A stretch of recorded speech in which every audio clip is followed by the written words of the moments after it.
Avec un Allemand qui va prendre le premier dossard, ce sera également un Allemand qui prendra le dernier dossard. C'est David Zobel qui va commencer et c'est Marco Gross qui va terminer. Marco Gross, il a le dossard 107, mais il n'y a pas tout à fait 107 biathlètes aujourd'hui au départ, puisqu'on a notamment noté le forfait de Serok Vostov, le russe qui partait avec le dossard 78.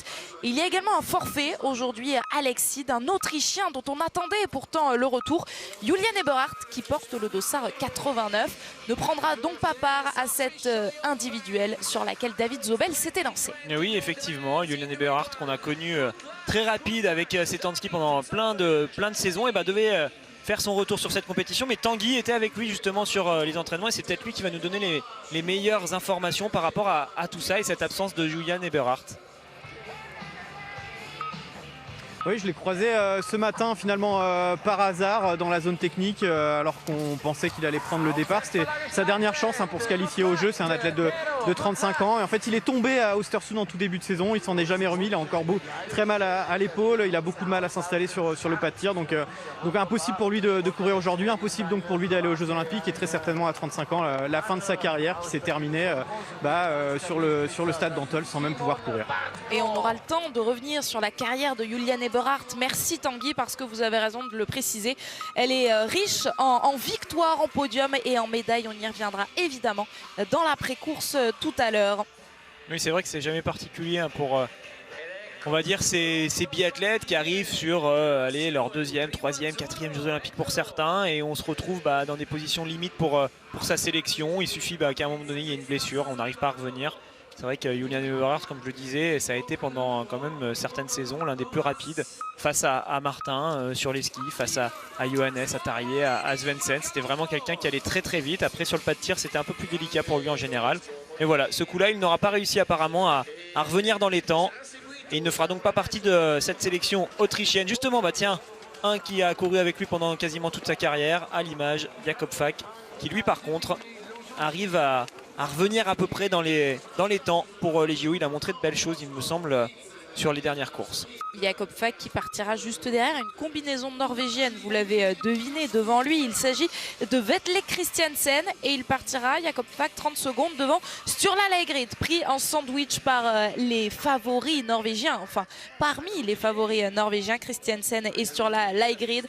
Toute l'équipe masculine est de retour. On retrouvera donc également Johannes et Tarjei Bø ou encore Philippe Andersen. Bref, les qualifiés, vous l'aurez compris, pour ces Jeux Olympiques, ils sont tous là de retour et ils vont s'élancer maintenant dans une poignée de minutes, puisque le premier d'entre eux, ce sera Christiansen avec le dossard 9. Pour les Français, il faudra attendre un tout petit peu. Antonin Guigona, lui, porte le dossard 24.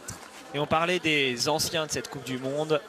On a à l'image Sturla Leigrid qui lui est plutôt dans les jeunes, mais surtout on a dans le portillon de départ quelqu'un qui nous a fait forte impression la semaine dernière. C'est Campbell Wright qui est au départ pour la Nouvelle-Zélande. Voilà, un biathlète très très jeune, 19 ans, qui a apparemment un très grand talent. On verra si ça se confirme dans les années à venir. Il est dans une toute petite nation pour le biathlon en tout cas, une petite équipe. On verra si dans l'avenir il arrive à s'associer peut-être avec une équipe un peu plus dense. Ça pourrait l'aider surtout au niveau du fartage par exemple. Mais en tout cas, voilà peut-être l'un des talents qu'on suivra dans l'avenir. Dans moins d'une minute, cet homme va prendre le départ. Vetle Christiansen avec un dossard classique, le dossard 9, alors que Sturla Leigrid, vous l'avez vu, lui il a un dossard distinctif de leader de ce classement de l'individuel, et le petit globe de l'individuel va être d'ailleurs décerné dès la fin de cette course, parce qu'il y a seulement 2 individuels cette saison qui comptent pour le classement. Il y en a 3 en tout, puisqu'il y aura évidemment un individuel aux Jeux Olympiques, mais qui ne compte pas pour les points du classement général ni du classement de la spécialité. Sturla Leigrid a donc l'occasion d'aller chercher un deuxième petit globe de l'individuel consécutif, puisque c'est lui déjà qui s'était imposé sur le format. C'est clairement son format de référence. On va avoir l'occasion d'en parler tout au long de sa course. Mais avant, regardons le départ de Vetle Christiansen. Le premier, on va dire, biathlète de référence. Alors il y a quand même Tero Seppala qui est parti. Il est de plus en plus intéressant ce jeune Finlandais. Mais voilà, on va surtout voir ce que ça donne en termes de chrono pour Christiansen. Les Norvégiens absents la semaine dernière, stage de préparation. On est bien curieux de savoir ce que ça va donner sur cette semaine de Coupe du Monde. Est-ce que ça fait encore partie de leur préparation ou seront-ils déjà aptes à performer? Et bien ça, On va le voir, mais quoi qu'il arrive, ceux qui iront chercher aujourd'hui un score entre 19 et 20 sur 20 seront normalement très bien placés. 19 sur 20, c'était le score de Jakob Fax sur la poursuite la semaine dernière à Ruhpolding, sur laquelle il avait bien figuré, vous l'avez dit Alexis, il a terminé dans le top 10, 8e très exactement. Lui, je vous le disais, il est impérial sur les individuels. Il a pris le départ de 4 individuels en Coupe du Monde sur la light grid. Pire résultat, 2e, les 3 autres, il les a tous remportés tout simplement. Là, ça va être l'homme à surveiller aujourd'hui, c'est sûr. Il était dans une forme ascendante sur les dernières courses par rapport à ce qu'on avait pu voir de lui au mois de décembre. Là aussi, je suis très curieux de voir comment il va se débrouiller, bien sûr sur le pas de tir, mais aussi sur ses temps de ski, sur la course du jour. Eh bien, en attendant de le retrouver, je vous propose de marquer une petite pause et puis on se retrouve pour le premier passage justement sur le pas de tir des biathlètes. A tout de suite.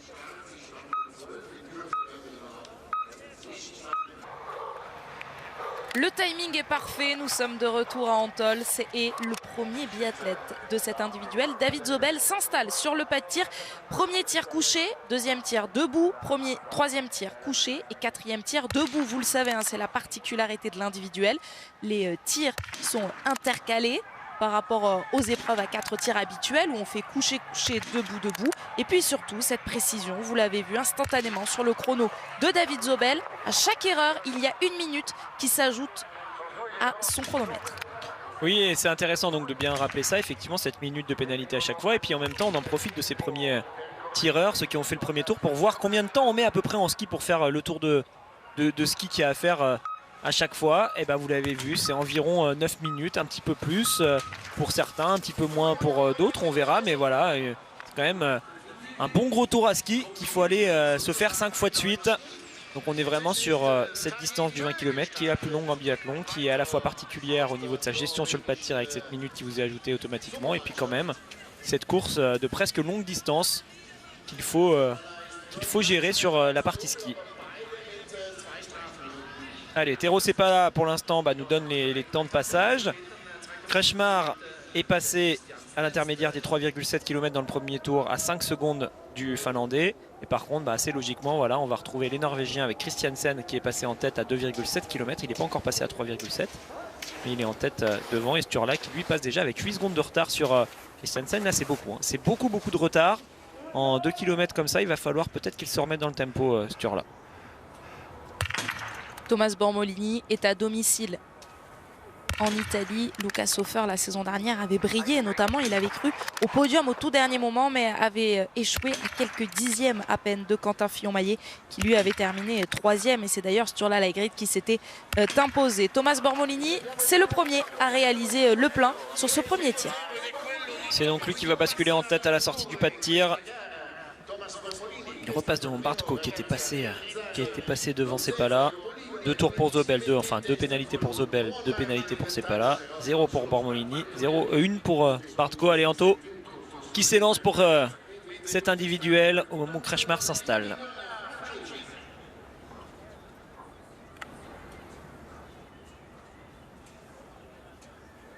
Christiansen dans le premier tour continue d'affouler les chronos. Là il passe avec 8 secondes d'avance sur Vaclavic. Il est parti beaucoup plus vite. C'est une piste qui correspond pas mal à ses capacités musculaires. On est sur des profils assez plats où il peut vraiment emmener de la puissance. Pour l'instant ça marche bien. Après il va falloir qu'il tienne comme ça sur les 5 tours.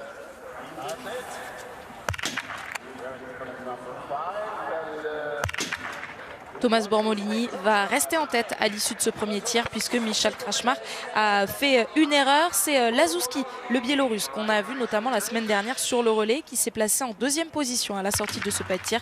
Lui aussi, il est à 5 sur 5. Parviendra-t-il, Campbell Wright, à faire le sans faute également? C'est bien de le découvrir comme ça. Super tir pour lui qui va se placer. Il y a vraiment du potentiel chez ce garçon. Je vous le rappelle, pour ceux qui ont loupé son départ tout à l'heure, 19 ans, vraiment, c'est l'un ou même peut-être le plus jeune de la course. Mais il nous a surpris à Ruhpolding avec un super résultat sur le sprint. Il ressort donc en tête.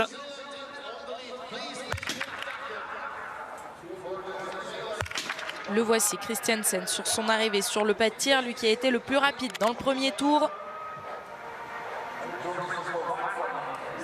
Et regardez l'avance qu'il a sur Wright s'il arrive à effectuer le même tir. 22 secondes. Il a une tendance droite, mais pour l'instant ça passe. Et tout passe.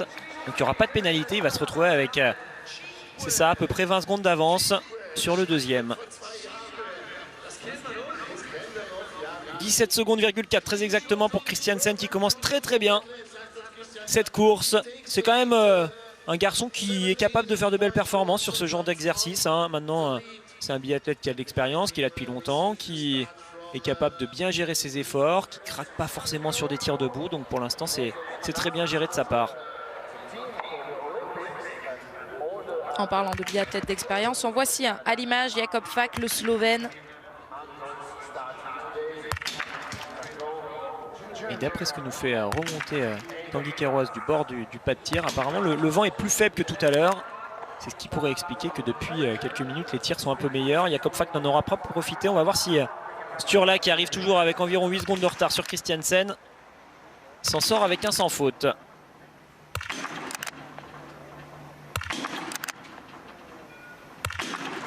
Le tir, pas de problème pour Sturla Lægreid, sous les yeux de Siegfried Mazé, l'entraîneur français de cette équipe de Norvège.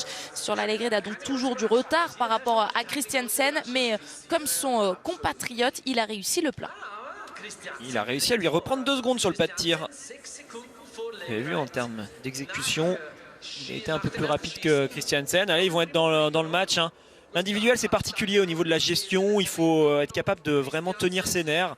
On a envie à un moment donné de revenir au contact, mais quand on est comme ça à seulement 6 secondes, c'est très bon pour Sturla. Et c'était sur le premier intermédiaire à 2,7 qu'il fallait réagir. Il l'a fait, il est resté après avec cet écart de 8 secondes qu'il avait sur son compatriote. Là maintenant, on voit qu'il est dans une phase différente, une phase de gestion. Et ensuite, il faut rester calme jusqu'au dernier tir, en espérant jouer le plus longtemps possible le 20 sur 20. On attend toujours le premier français sur ce pas de tir. Il s'agit d'Antonin Guigona. Mais puisque on parle de français, puisqu'on est sur un individuel, ça nous donne l'occasion, Alexis, de féliciter les biathlètes juniors qui disputent actuellement les championnats d'Europe juniors. Et on a eu un doublé français à Pokljuka, puisque Camille Coupé s'est imposée devant Jeanne Richard. Oui, super perf des filles. C'est une étape dans leur début de carrière, mais en tout cas qui a été réussi avec des belles performances, des 20 sur 20. On espère que ceux de la Coupe du Monde aujourd'hui vont réussir à faire la même chose. Bénédicte Doll, en tout cas, lui, pourra y croire vu qu'il commence avec un 5 sur 5. Mais oui, Camille, qui est en plus de mon club, c'était un plaisir de la voir comme ça gagner. Et ces championnats d'Europe junior ne font que commencer, donc on leur souhaite d'aller récolter pas mal de médailles. On ne manquera pas de vous donner les résultats de l'équipe de France à Pokljuka sur ces championnats d'Europe junior tout au long de la semaine. Nous, on est ensemble jusqu'à dimanche ici à Antols avec au programme 7 individuel, donc demain l'individuel femme. Et puis ensuite, on intercalera et les relais et les mass start avec des samedis. Je regarde le programme tout de suite. Samedi, ce sera mass start homme et relais femme. Et puis dimanche, l'inverse, relais homme et mass start femme. Soyez bien avec nous. Lui, il sera là. Lucas Hofer, il est à domicile. Et il est à domicile. J'y suis allé au mois de septembre. Là, je suis passé à côté d'Antols et il était justement en train de s'entraîner sur le site. On avait pu échanger un petit peu à ce moment-là. Il m'avait notamment conseillé des itinéraires pour faire du vélo. Mais c'est vraiment l'endroit, le site sur lequel il s'entraîne toute l'année. Il habite juste à côté. Sa copine fait partie de l'organisation. Donc voilà, tout pour bien faire normalement pour Lucas Hofer. On espère qu'au niveau de son épaule, la petite gêne qu'il a pu avoir en début de saison, sera bien derrière lui désormais. Et ça, c'est surprenant là, ce qu'on vient de voir à l'image. Simon Eder qui rate une balle comme ça sur le coucher. Et il le sait, hein, il faut qu'il aille chercher des 20 sur 20 sur les individuels s'il veut pouvoir espérer au top 5 ou au podium. Et là, malheureusement, avec une faute d'entrée, ça va réduire considérablement ses chances de briller aujourd'hui à Simon Eder. Vetle Christiansen, Bénédicte Doll, Sturla Lægreid. Pour l'instant, c'est le podium à la sortie du premier tir. Alors qu'un Russe va s'installer, on vous a annoncé en début de course le forfait de Serok Vostov.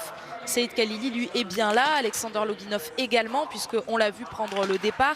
Edouard Latipov, en revanche, doit encore patienter avant de faire son retour sur le circuit de la Coupe du Monde. Il a été testé positif au Covid il y a une dizaine de jours. On ne connaît pas encore les raisons de l'absence de Serok Vostov. On espère que c'est pas encore une fois à cause du Covid. Bien sûr, c'est des choses qu'on ne souhaite à personne, de rater des courses comme ça à cause d'un test positif. C'est parti pour Kalili, en tout cas avec un 5 sur 5. Et les Norvégiens qui font forte impression sur la piste actuellement. C'est Tarjei Bø désormais qui passe en tête sur le premier tour. Il est passé avec 2,3 secondes d'avance sur Christiansen. Eux qui sont acclimatés maintenant depuis une semaine à cette altitude semblent avoir justement des facilités par rapport aux autres pour se lancer dans ce premier tour.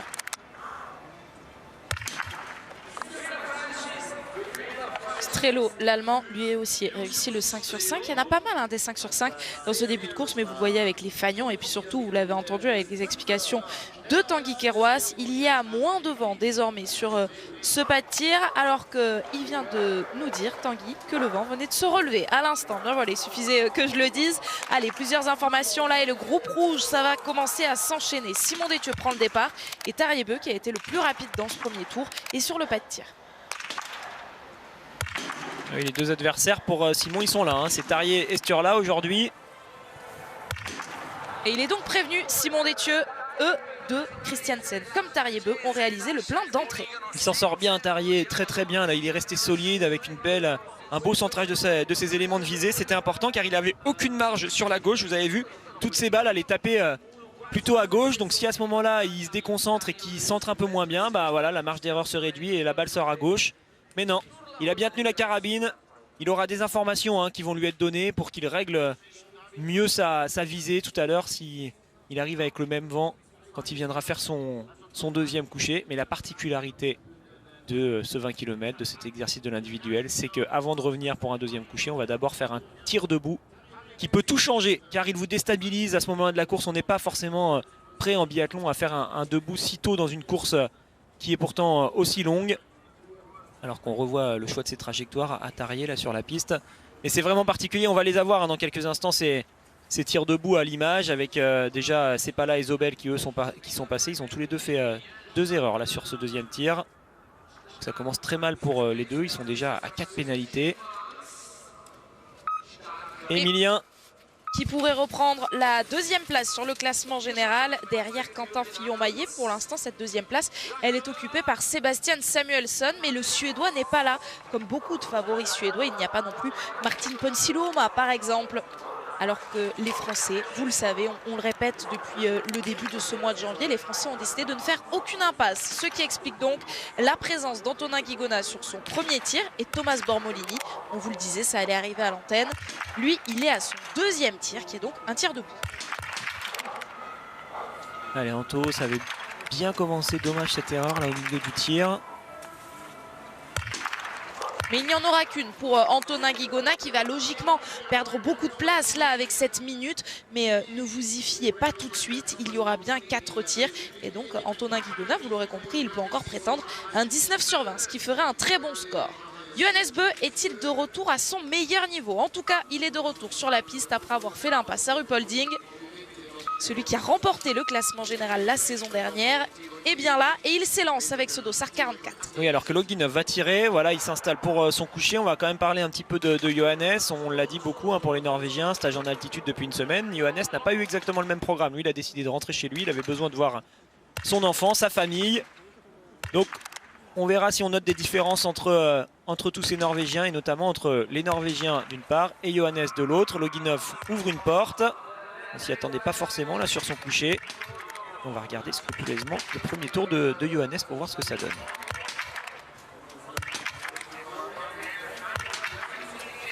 Je reviens rapidement sur ce que je disais tout à l'heure, là, ce tir debout qui arrive vraiment en début de course. Vous savez, sur les sprints, on fait un seul couché, un seul debout, mais le debout arrive quand même sur la fin de la course. On s'élance ensuite pour le dernier tour. C'est la même chose pour les poursuites et les mass start où le tir debout arrive vraiment en deuxième phase de course. Là, on doit se faire un debout alors qu'on n'est pas encore du tout à la moitié de la course. Et ça change tout. Je vous garantis pour l'avoir vécu bien des fois que c'est un exercice quand même très particulier au niveau mental. Et on voit pas mal de biathlètes qui en général se font surprendre par ce deuxième tir.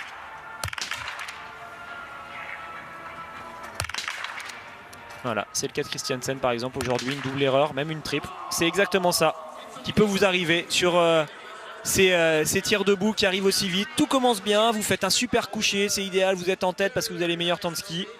et vous arrivez sur ce debout. Et sans comprendre ce qui se passe, il y en a 2 ou 3 dehors et là c'est plus du tout pareil. Là je peux vous dire que Christiansen il a repris ses esprits, il a fait les comptes et il le sait que maintenant la victoire elle est loin derrière lui et qu'il va se battre pour complètement autre chose. 9 biathlètes sont déjà passés à l'épreuve de ce deuxième tir, ce tir debout donc, et pour l'instant aucun 10 sur 10, meilleur résultat. Le 9 sur 10, c'est notamment celui de Campbell Wright qui est désormais en tête après ce deuxième tir. Alors est-ce qu'il est là? Le premier 10 sur 10, en tout cas on a le candidat pour. Voici Sturla Lægreid. Et normalement c'est là qu'il est fort, Sturla Lægreid, dans cette capacité à s'adapter sur le pas de tir.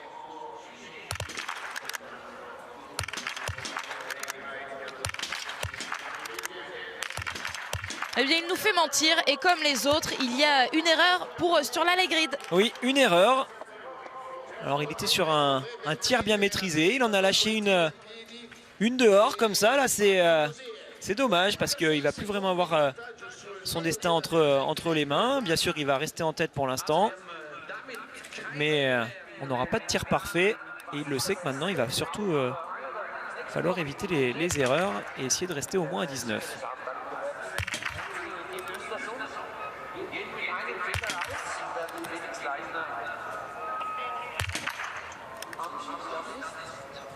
Alors Leitner là vient de voir que le vent avait changé.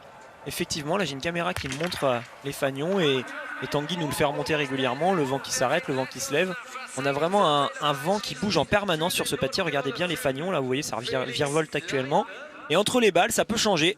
Donc les biathlètes doivent être très attentifs à ce qui se passe en permanence. Et Leitner a bien réagi puisqu'il arrive à ressortir avec un 5 sur 5. Parfaite gestion pour Felix Leitner, l'Autrichien, qui est donc désormais dans le top 10 après le premier tir. On a vu un Suédois s'avancer sur le pas de tir, mais on vous l'a dit, seulement les seconds couteaux de cette équipe de Suède sont aujourd'hui présents. Ils sont 4 exactement sur cette liste de départ. Il y a bien 6 Allemands et parmi eux Benedikt Doll, qui à son tour, comme on l'a vu tout à l'heure pour Vetle Christiansen, connaît des difficultés sur son tir debout. Exactement pareil. Alors on va quand même, on l'a dit, hein, avec Marie-Laure dans l'avant-course, on va être sur une course difficile. Bien sûr on parle de 20 et de 19 sur 20 mais ça va être loin d'être simple hein, d'aller chercher ces scores avec ce vent qu'il faut gérer sur les couchers puisqu'il tourne et puis cette altitude à gérer sur les tirs debout. Il y en aura certainement des très bons scores, on verra quels sont les athlètes qui réussissent à les faire.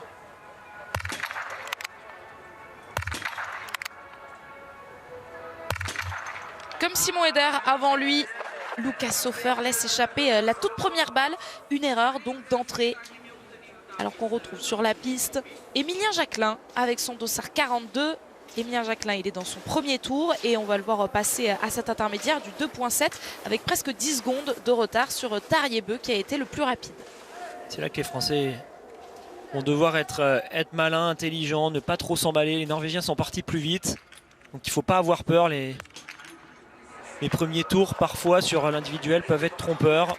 Il faut rester bien dans ses standards, bien dans sa gestion comme on l'a prévu et ne pas vouloir surréagir si on vous annonce un peu en retard. Allez, Fabien sur le pas de tir pour son premier tir.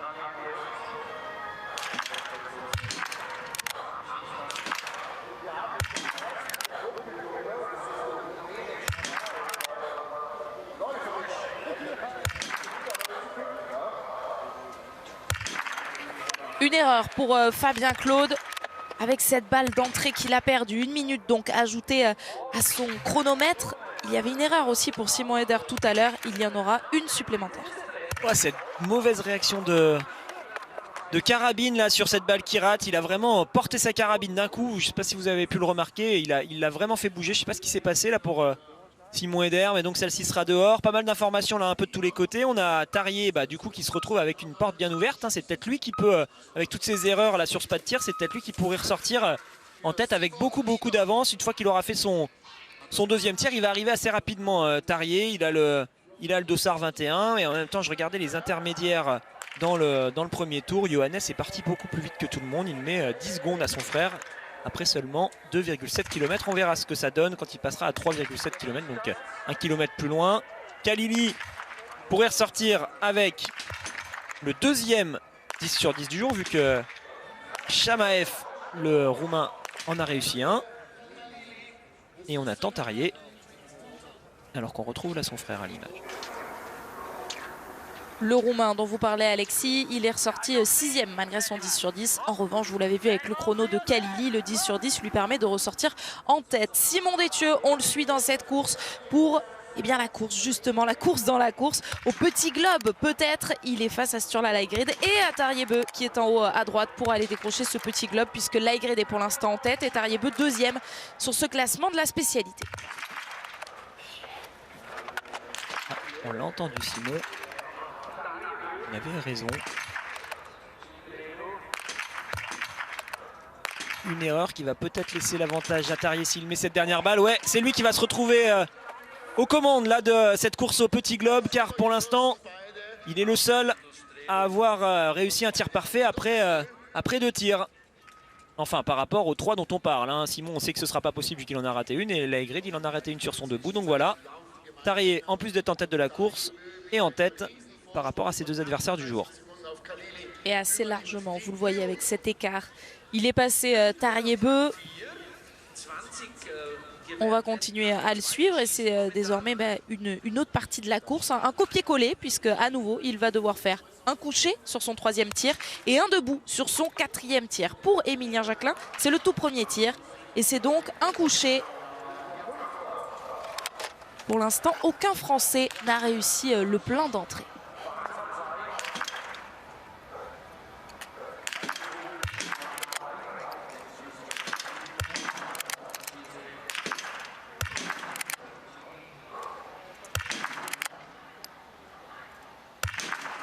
Et bien voilà, le voici, le premier tricolore à réussir le 5 sur 5, Émilien Jacquelin. Bravo Émilien, je pense que c'est vraiment des courses qui peuvent lui apporter énormément au niveau mental. Émilien, c'est vraiment un combat contre soi-même, c'est 20 km.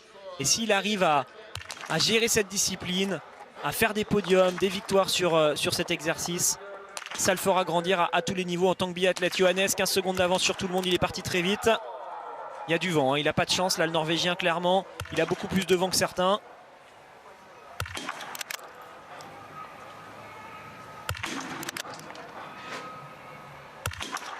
Ce tir est donc d'autant plus remarquable pour Johannes Beu, malgré des conditions difficiles, et réalise le 5 sur 5 et va donc logiquement ressortir en tête puisqu'il était arrivé en tête sur ce pas de tir. 12 secondes d'avance tout pile sur son grand frère. Oui, belle performance. Et je le disais pour Émilien, Johannes dans le passé on l'avait vu face à Martin, quand il a commencé à devenir fort sur les individuels, c'est là qu'il a été vraiment redoutable et l'adversaire officiel de Martin. C'est des courses en général qu'on n'aime pas trop quand on est jeune, elles sont longues, elles sont pas faciles à gérer. Alors parfois elles vous permettent d'aller faire un super résultat si vous arrivez à réussir un 20 sur 20, mais globalement c'est quand même des courses assez difficiles à gérer quand on est jeune. Et quand on arrive enfin à les appréhender, ça vous fait clairement passer un cap. Loginov arrive pour essayer de jouer un 9 sur 10. Et en même temps on va revenir sur justement l'expression de Simon lorsqu'il est parti de ce pas de tir. C'est pas anodin de l'entendre dire ça. En fait, il faut vraiment imaginer que tous ces biathlètes partent avec dans leur esprit ce capital de 20 sur 20, d'aller chercher le 20, d'aller chercher le 20. Et en fait, quand on va rater une balle, c'est pas qu'on va gagner ou louper quelque chose, c'est vraiment qu'on va offrir aux autres adversaires cette possibilité de faire le 20 sur 20 alors que nous on peut plus le faire. Et donc vraiment on est énervé de ça parce qu'on savait qu'on avait ce capital de base qu'on a amputé d'une balle, 2 balles, 3 balles. Et c'est vraiment comme ça qu'on va compter. Donc Simon nous l'a bien démontré et je peux vous dire qu'on est quasiment tous pareils à ce niveau-là. Quand on rate une balle sur le premier tir, c'est bien embêtant et ça agace pas mal. Il va arriver Vetle Christiansen sur son 3e tir, alors qu'on l'a vu pendant les explications d'Alexis. Alexander Loginov a bien réalisé le plein sur son 2e tir. Il est donc bien à 9 sur 10, qui lui permet de ressortir dans le top 5. Vetle Christiansen, malheureusement, sur son 2e tir, il est totalement passé à côté. Souvenez-vous, c'était il y a quelques minutes. Il vient donc pour espérer décrocher maintenant un 17 sur 20. C'est son 3e tir, c'est un tir couché. Oui, à 17, on verra ce qui lui reste. Il va assez vite en ski, donc pourquoi pas faire une course sur laquelle il pourrait être placé. Mais par contre, pas dit qu'il termine dans le top 10. Alors qu'on retrouve le jeune néo-zélandais qui lui peut aller chercher, je crois, un 14 sur 15. Il me semble qu'il en a arrêté qu'une sur son debout. Ah, dommage, là, qui rate une balle sur le coucher. Mais on a toujours ce vent qui qui bouge. Là, il est actuellement assez fort, comme pendant le tir de Johannes tout à l'heure. Ça fera donc un 13 sur 15 pour Wright Campbell à l'issue de ces 3 tirs. Il y a quelques secondes pendant les tirs de ces biathlètes, vous l'avez vu en haut à gauche de votre écran, horaire inhabituel aujourd'hui pour l'équipe de Greg qui prendra à 16h45. Pourquoi? Parce qu'à partir de 19h, c'est une soirée Coupe d'Espagne qui vous attend sur la chaîne L'équipe, 18h55 même, avec les 8e de finale de cette compétition. Le Real Madrid et le FC Barcelone notamment seront là. Pour l'instant, un des meilleurs, c'est bien lui, Sturla Lægreid, même si Tarjei Bø a pour l'instant fait mieux, mais Sturla Lægreid arrive pour son 3e tir.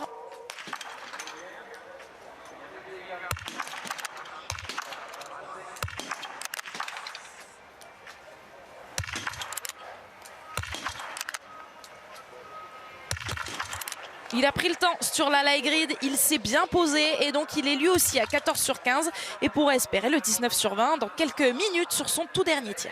Ouais, c'est sacrément bien de sa part là, Sturla. Ok, il y a eu une erreur, mais ça reste quand même quelque chose de très solide. Il va donc jouer le 19 sur 20 sur son dernier tir. Pourrait y croire, vous l'avez vu, hein, juste devant lui, il y a le Russe Babikov qui fait un excellent début de course. Il est actuellement 2e derrière Tarjei à la sortie du 2e tir avec lui aussi un 10 sur 10. On retrouve Félix Leitner et on a vu une image de Benjamin Weger en même temps, le Suisse. Il fera partie de ces outsiders pour la médaille olympique sur ce format. Ils vont être beaucoup, hein. Il y aura Jakob Falk, il y aura Simon Eder, il y aura Benjamin Weger. C'est tous ces biathlètes qui se préparent quasiment uniquement pour cette course. Ils le savent qu'avec un 20 sur 20 au JO, tout est possible sur cette épreuve du 20 km. Donc là, on est vraiment sur une répétition générale pour beaucoup de biathlètes qui ne peuvent plus espérer grand-chose sur des sprints ou des poursuites parce qu'ils vont plus assez vite en ski. Par contre, ça reste des biathlètes expérimentés avec une belle qualité derrière la carabine. Et pour eux, ce sera vraiment ça l'objectif, d'aller répondre présent lors de l'individuel des JO, en plus dans des conditions qui s'annoncent extrêmes.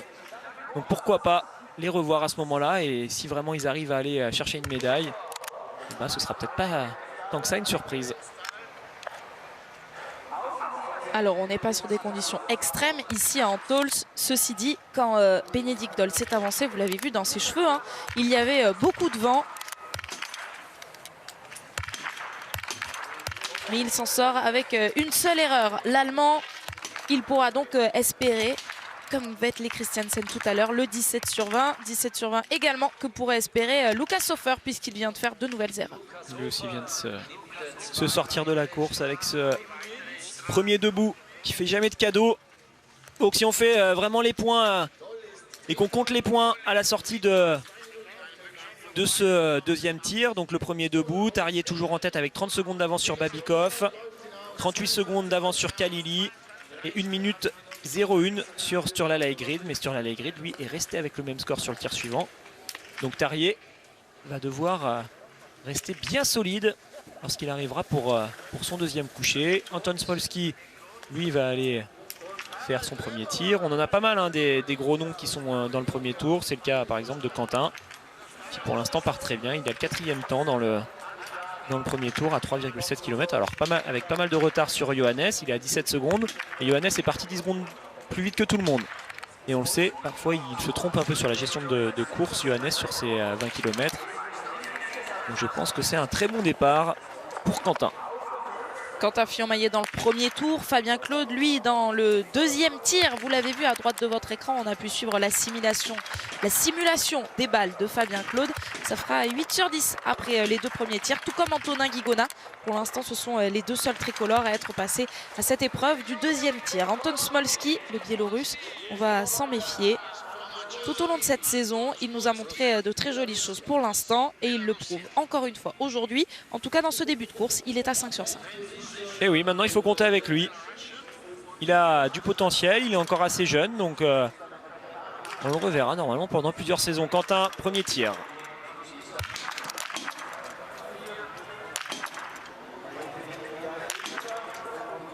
Effectivement, le vent a l'air de souffler vers la gauche, donc j'ai l'impression qu'il a cliqué à droite.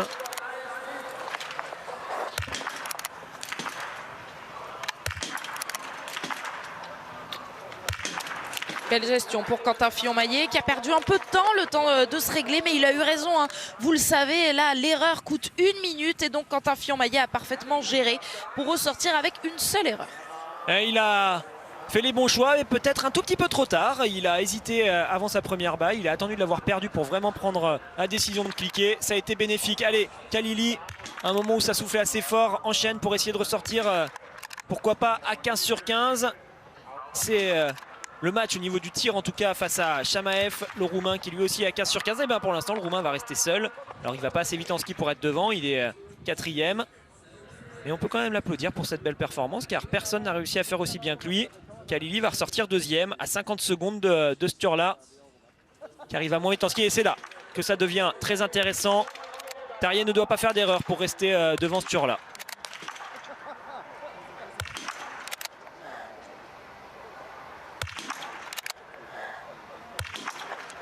Très fort Tarjei Bø aujourd'hui. Toujours aucune faute, donc 15 sur 15. Il va être en tête, il va passer devant Sturla Lægreid qui lui a fait une erreur. Vous le voyez, il va 9 secondes plus vite sur la partie ski et installation. Au niveau du tir, il tire d'une balle mieux, donc il se retrouve avec 1 minute 09 d'avance. Excellent début de course pour Tarjei. Pour l'instant, c'est vraiment le seul à avoir ce niveau sur ses 3 tirs. C'est du très bon là pour lui. Après, on le sait, il a fait la grosse partie. Il a bien prémâché le travail pour aller jouer la victoire sur le dernier tir. Par contre, ce dernier tir peut toujours être redoutable sur un individuel. Il faudra que Tarjei soit parfait à ce moment-là pour garder ce niveau. Allez, Johannes, Emilien ensemble sur le pas de tir, sur un tir debout.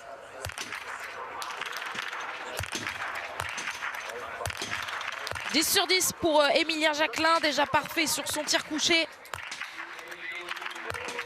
Johannes va passer à côté. Ce coup-là, par contre, vous l'avez vu au niveau des dossards. Si on regarde bien, 42 pour Emilien, 44 pour Johannes. Ça veut dire que Emilien est parti 1 minute avant Johannes. Et là, quand il va voir le Norvégien revenir sur lui sur les skis, ça va peut-être pas lui plaire. Mais il faut bien qu'il reste concentré, car pour l'instant, c'est lui qui joue le podium. Emilien est actuellement 2e, alors que Johannes est ressorti 8e. Même s'il va plus vite, avec trop de fautes sur le pas de tir, il repasse derrière le Français.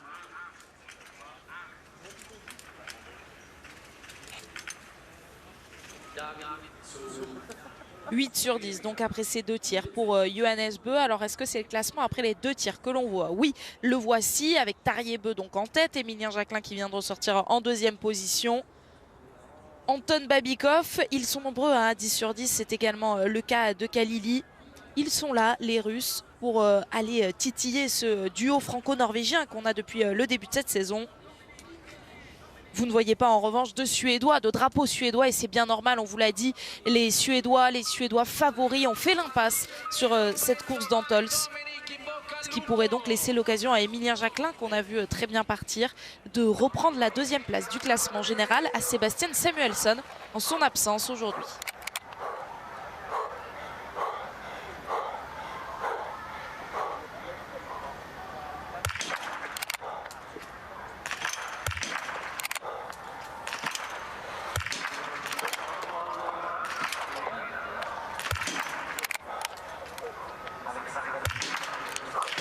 Deux erreurs cette fois, il y avait une erreur déjà sur chacun de ces 2 premiers tirs et Antonin Guigona va chercher la double faute donc sur ce 3e tir également là pour Alexander Loginov dont on va attendre la première balle. Ouais, c'est dommage pour Antonin, il n'y a plus grand chose à espérer de cette course malheureusement. Ce tir était le tir de trop avec ces 2 fautes. On espère qu'il arrivera à trouver des points positifs en fin de course. Loginov lui a l'air de se reprendre, oui ça y est. Il ressort finalement donc avec un 14 sur 15. Il jouera le 19 sur le dernier tir. Ça veut dire qu'il jouera peut-être bien le podium. Il s'est bien repris le Russe qui avait fauté d'entrée. Un petit mot sur Simon Détieux à la sortie du tir debout. Malheureusement, il en a repris une sur le debout. Donc il se retrouve 21e actuellement. Après ces 2 tirs. Bormolini, lui, aujourd'hui, sera à 17 sur 20. Le retour de Vetle Christiansen avec le dossard 9. Il ne peut pas espérer mieux qu'un 17, on vous l'a déjà dit, même si c'est bien repris sur son 3e tir. Mais là, il va revenir. Voilà, sur l'épreuve du tir debout qui tout à l'heure lui a fait défaut avec 3 erreurs. Et puis Christiansen, dossard 9, ça veut également dire donc que le dossard rouge de Sturla Lægreid ne va pas tarder à arriver. Nous, à droite, on regarde le tir du Français Éric Perrault, 6e biathlète français engagé dans cette individuelle. Et en même temps, on va garder un œil sur ce que font les Go. Alors,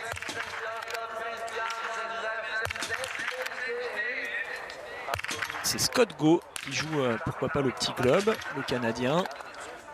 Et il est actuellement pas si mal classé que ça, je crois. Alors c'est son frère qui est 15e et Scott, lui, il est 22e après le tir debout. Donc normalement, ça va vraiment se jouer entre Tarrier et Sturla, car ça semble être les deux dans le coup. Donc on va peut-être avoir le dénouement tout de suite.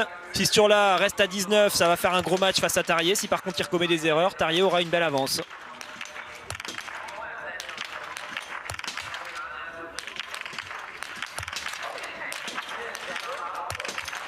Eh bien voilà, le suspense va rester puisqu'il va falloir tirer 5 balles pour Tarrier-Beu. Mais sur la grid, on a 3 d'avance, 3 minutes de retard et 3 erreurs d'avance par rapport à Tarrier-Beu. Donc sur la grid qui va certes ressortir en tête de ce 4e tir, mais c'est en attendant Tarrier-Beu qui peut aller chercher la victoire. Tarrier-Beu, il est à 15 sur 15, tout comme Anton Babikov. Ah oui, attention à Babikov là, qui fait un super début de course.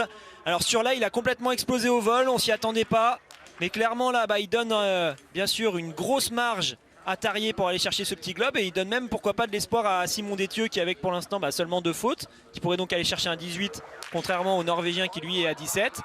Peut-être un peu d'espoir à Simon pour repasser devant. Si Tarrier recraque lui aussi sur ce dernier tir, et c'est peut-être le Français qui va au tout dernier moment tirer son épingle du jeu. On verra bien. C'est pour ça que sur un individuel, il faut toujours rester concentré jusqu'à la fin. Même si à un moment donné, on a beaucoup de retard. On ne sait jamais ce qui peut se passer sur le dernier tir. On peut vraiment faire un bon classement. Ah, dommage. Leitner, qui avait bien réagi tout à l'heure, ne parviendra pas à éviter la pénalité sur ce tir.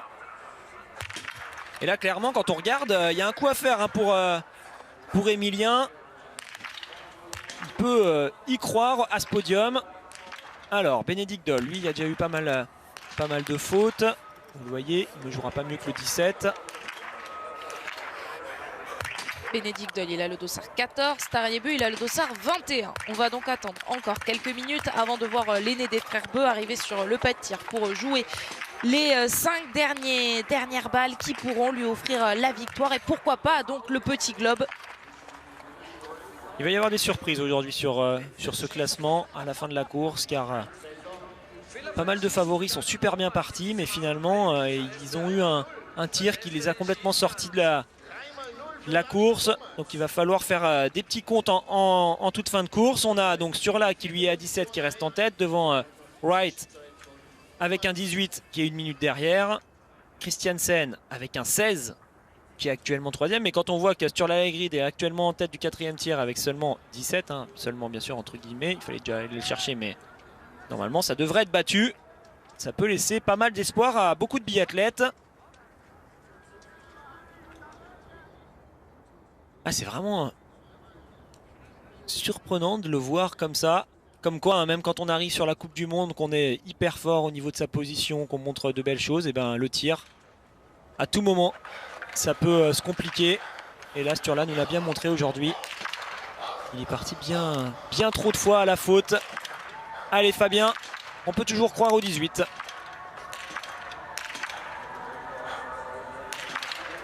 Et Smolski, lui, pourrait ressortir très bien placé après son debout.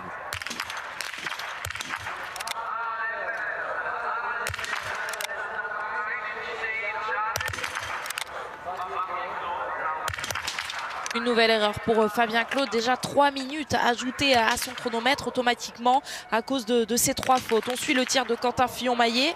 Également celui d'Anton Smolski. Et déjà 2 erreurs pour le Biélorusse.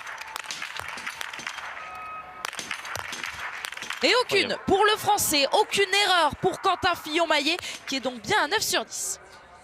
Il m'impressionne Quentin sur ses tirs debout là. Et je trouve que c'est surtout, autant je le disais beaucoup l'année dernière avec Sturla, c'était au niveau de la technique que je trouvais que le Norvégien était impressionnant, très bien posé derrière sa carabine. Avec Quentin, bien sûr, là aussi on a une belle technique, il faut forcément avoir une technique suffisante pour pouvoir bien tirer, mais je trouve que c'est surtout au niveau de son engagement, de sa détermination qu'il est impressionnant. Et donc le Français se replace avec un 9 sur 10, il est actuellement 5e après le tir debout. Il reste encore 2 tirs. Tout est possible pour Emilien et Quentin qui peuvent clairement y croire à ce podium. Allez, Tarrier. Peut-être la victoire au bout de ce tir. S'il arrive à rester à 20 sur 20, peut-être le petit globe assuré s'il parvient à faire ce score. Par contre, s'il tombe avec 2 ou 3 erreurs, on ne sait pas. Peut-être que certains pourront en profiter. Aucun biathlète pour l'instant n'a réussi cette performance du 20 sur 20.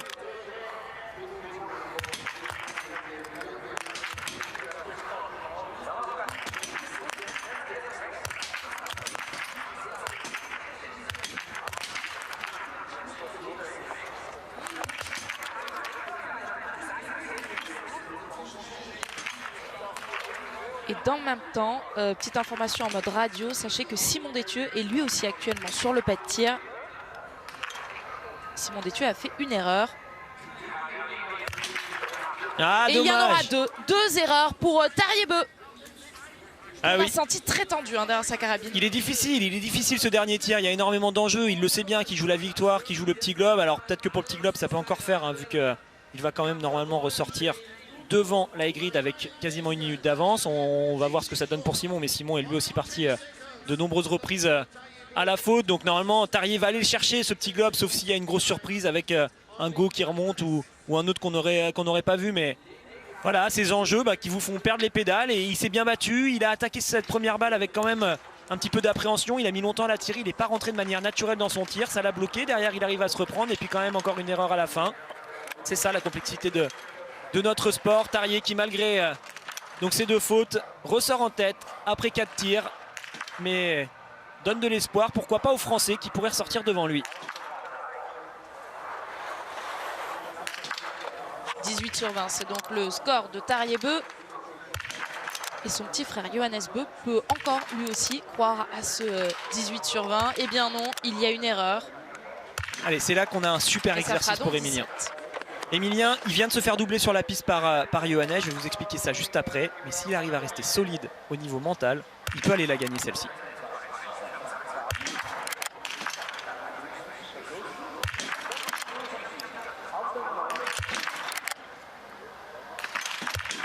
Super. Il en a de la solidité, Emilien Jacquelin. Il est à 15 sur 15. Ça, c'est bien fait. C'est très très bien fait de la part d'Emilien. On va voir ce que ça donne à la sortie. Allez, 3e, mais on le sait, sur le dernier tir, il y a eu beaucoup d'ouverture avec Sturla qui est parti à la faute. Et là, on est toujours renseigné par rapport à Tarier. Tarier, lui aussi, a pris 2 erreurs. Emilien actuellement à 1 minute. Donc ça veut dire que s'il en commet une de moins, il restera à la bagarre face aux Norvégiens. On va attendre Babikov, le Russe, avec le dossard 30 qui, lui, pour l'instant, est 2e sur ce pointage où vient de passer Emilien. Donc il pourrait reprendre les commandes, Babikov. Mais Emilien a été super fort. Et je voulais vous expliquer quand même la particularité également de cet individuel, c'est qu'on ne fait pas d'anneau de pénalité, on l'a dit, on nous rajoute automatiquement 1 minute lorsqu'on rate une balle.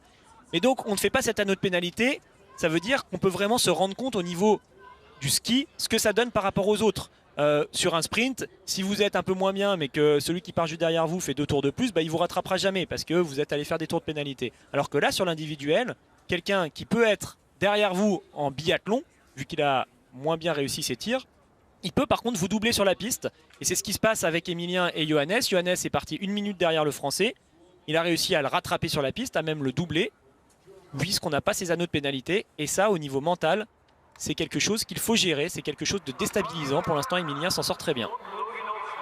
Alexander Loginov peut aller chercher le 19 sur 20 et peut aller chercher un très gros résultat. Et il peut repasser devant tout le monde. Malheureusement, il commence mal.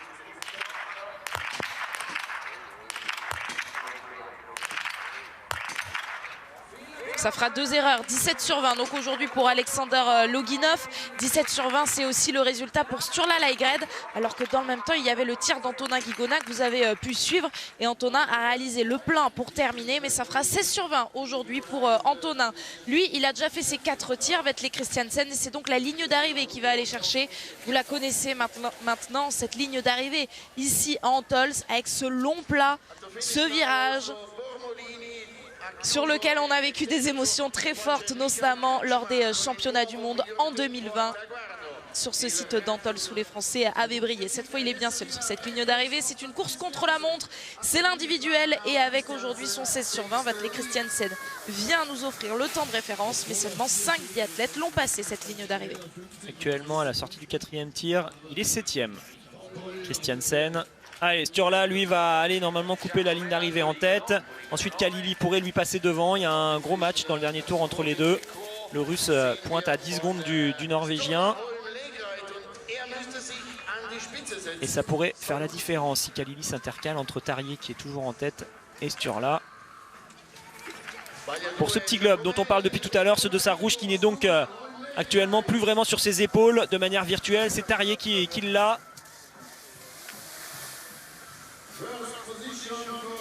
Il passe cette ligne d'arrivée avec 1 minute 19 d'avance sur Vetle Christiansen, mais à part pour le résultat final, ça n'a pas beaucoup d'importance. Vous le savez, contrairement au sprint où on regarde ces écarts très importants. Le programme là cette semaine, c'est individuel puis mass start concernant les courses individuelles. Et puis il y aura également des relais par genre où on verra très certainement briller les Norvégiens.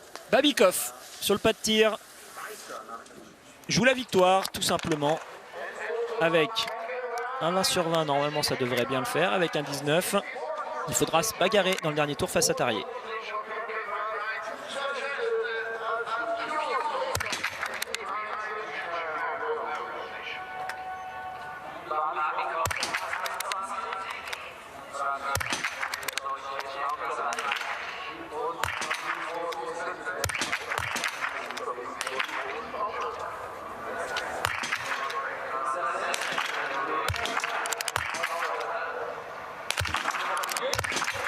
Eh bien le voici, le premier 20 sur 20 de cette course, il est pour Anton Babikov. Quelle attitude de la part de Babikov. Alors c'est super intéressant de le voir comme ça aller chercher ce 20 sur 20. Babikov, il a dit dans la presse russe cette semaine qu'il n'était pas content parce qu'il est sélectionné aux Jeux Olympiques, mais normalement il était sélectionné uniquement en tant que remplaçant et qu'il n'accepterait pas cette place de remplaçant, qu'il voulait faire des courses aux Jeux Olympiques.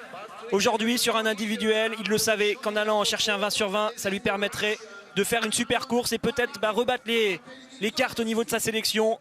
Il a fait le score parfait, le Russe.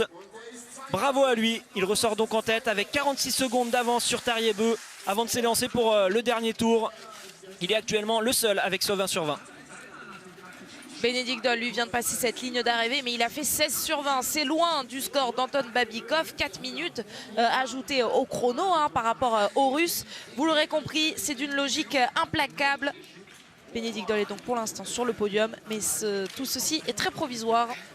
Oui, si on prend le dernier tour actuellement, Bénédicte Doll est 5e, alors que Babikov n'est pas encore passé. Tarrier toujours en tête, 35 secondes d'avance sur Kalili.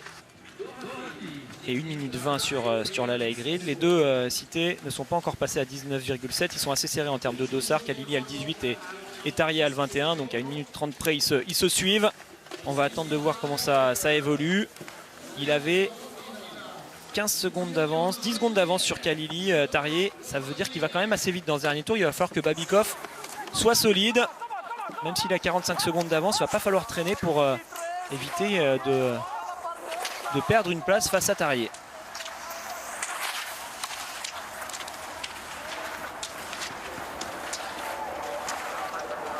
Et ce dossard 15 qui est en train de créer la surprise. Pourquoi pas cet Américain qui vient de passer à l'intermédiaire sur le podium.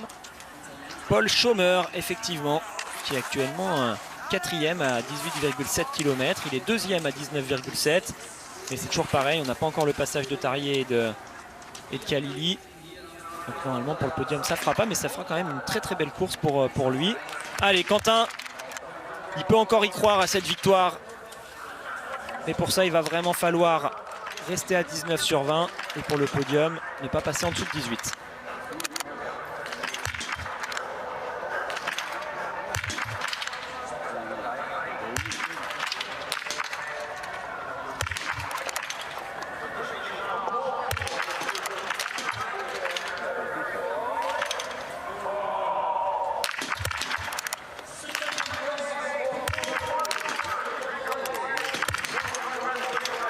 Et c'est le 16 maintenant que Quentin Fillon-Maillet va pouvoir aller chercher le 16 sur 20 parce qu'il est passé à côté de ce troisième tir. Quentin Fillon-Maillet, 3 erreurs.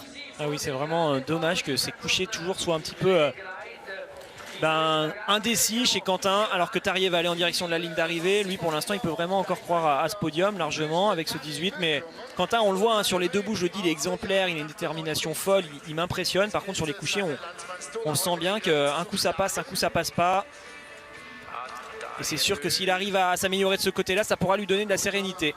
Tariebeu pour la victoire du jour ou pas? Eh bien pour l'instant c'est le temps de référence. Après le passage de 16 biathlètes sur cette ligne d'arrivée, il a de l'avance, 1 minute 23 d'avance sur Sturla Laigrid. On attend le russe Anton Babikov. Pour l'instant c'est Saïd Khalili qui passe cette ligne d'arrivée avec une erreur de moins que Tariebeu, mais ça n'a pas suffi aux Russes à passer devant le Norvégien.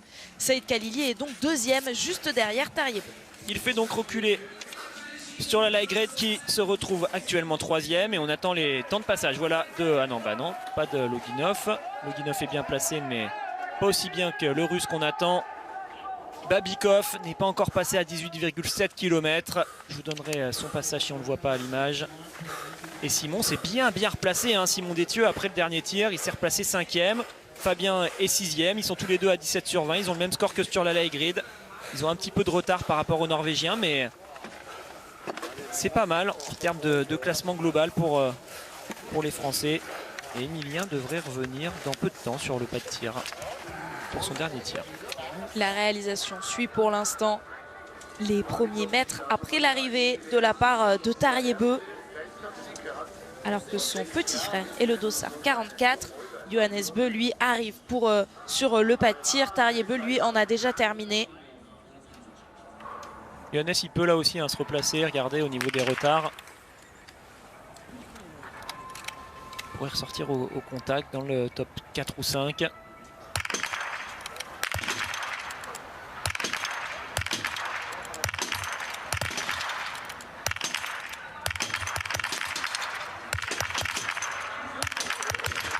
Quelle réaction de la part de Johannes Beu à 17 sur 20, donc comme beaucoup de biathlètes, ce qui va lui permettre de ressortir dans une position très intéressante. Alors vous disiez Alexis, le top 4 ou le top 5, eh bien oui, il va aller passer devant la 4e place de Sturla Laigrid. Et donc ça va encore faire une petite différence entre Tarier et Sturla, puisque Johannes normalement devrait s'intercaler entre les deux.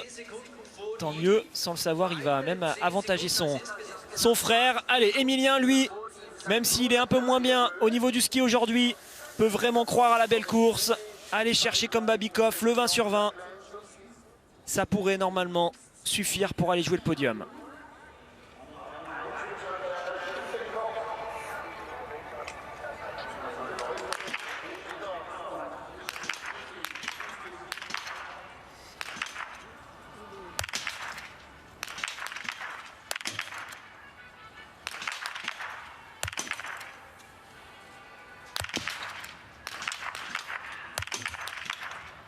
Il en aura laissé 2 dehors, Emilien Jacquelin, 2 balles hors de la cible sur ce dernier tir.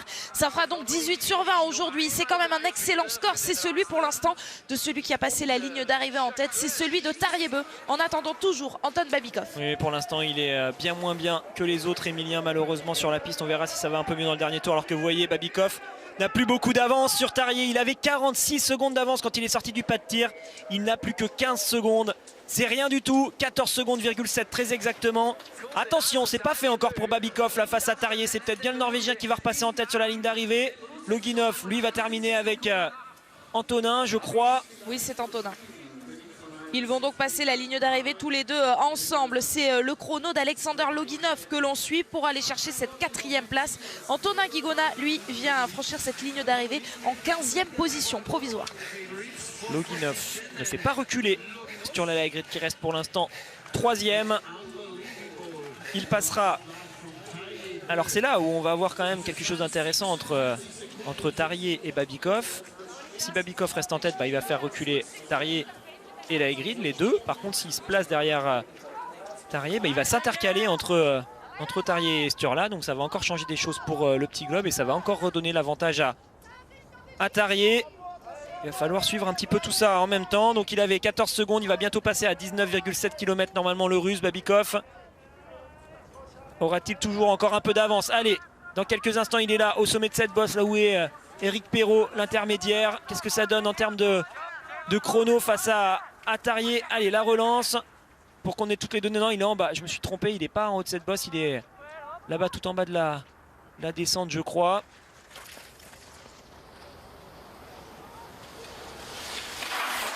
Allez, bien gérer ses trajectoires.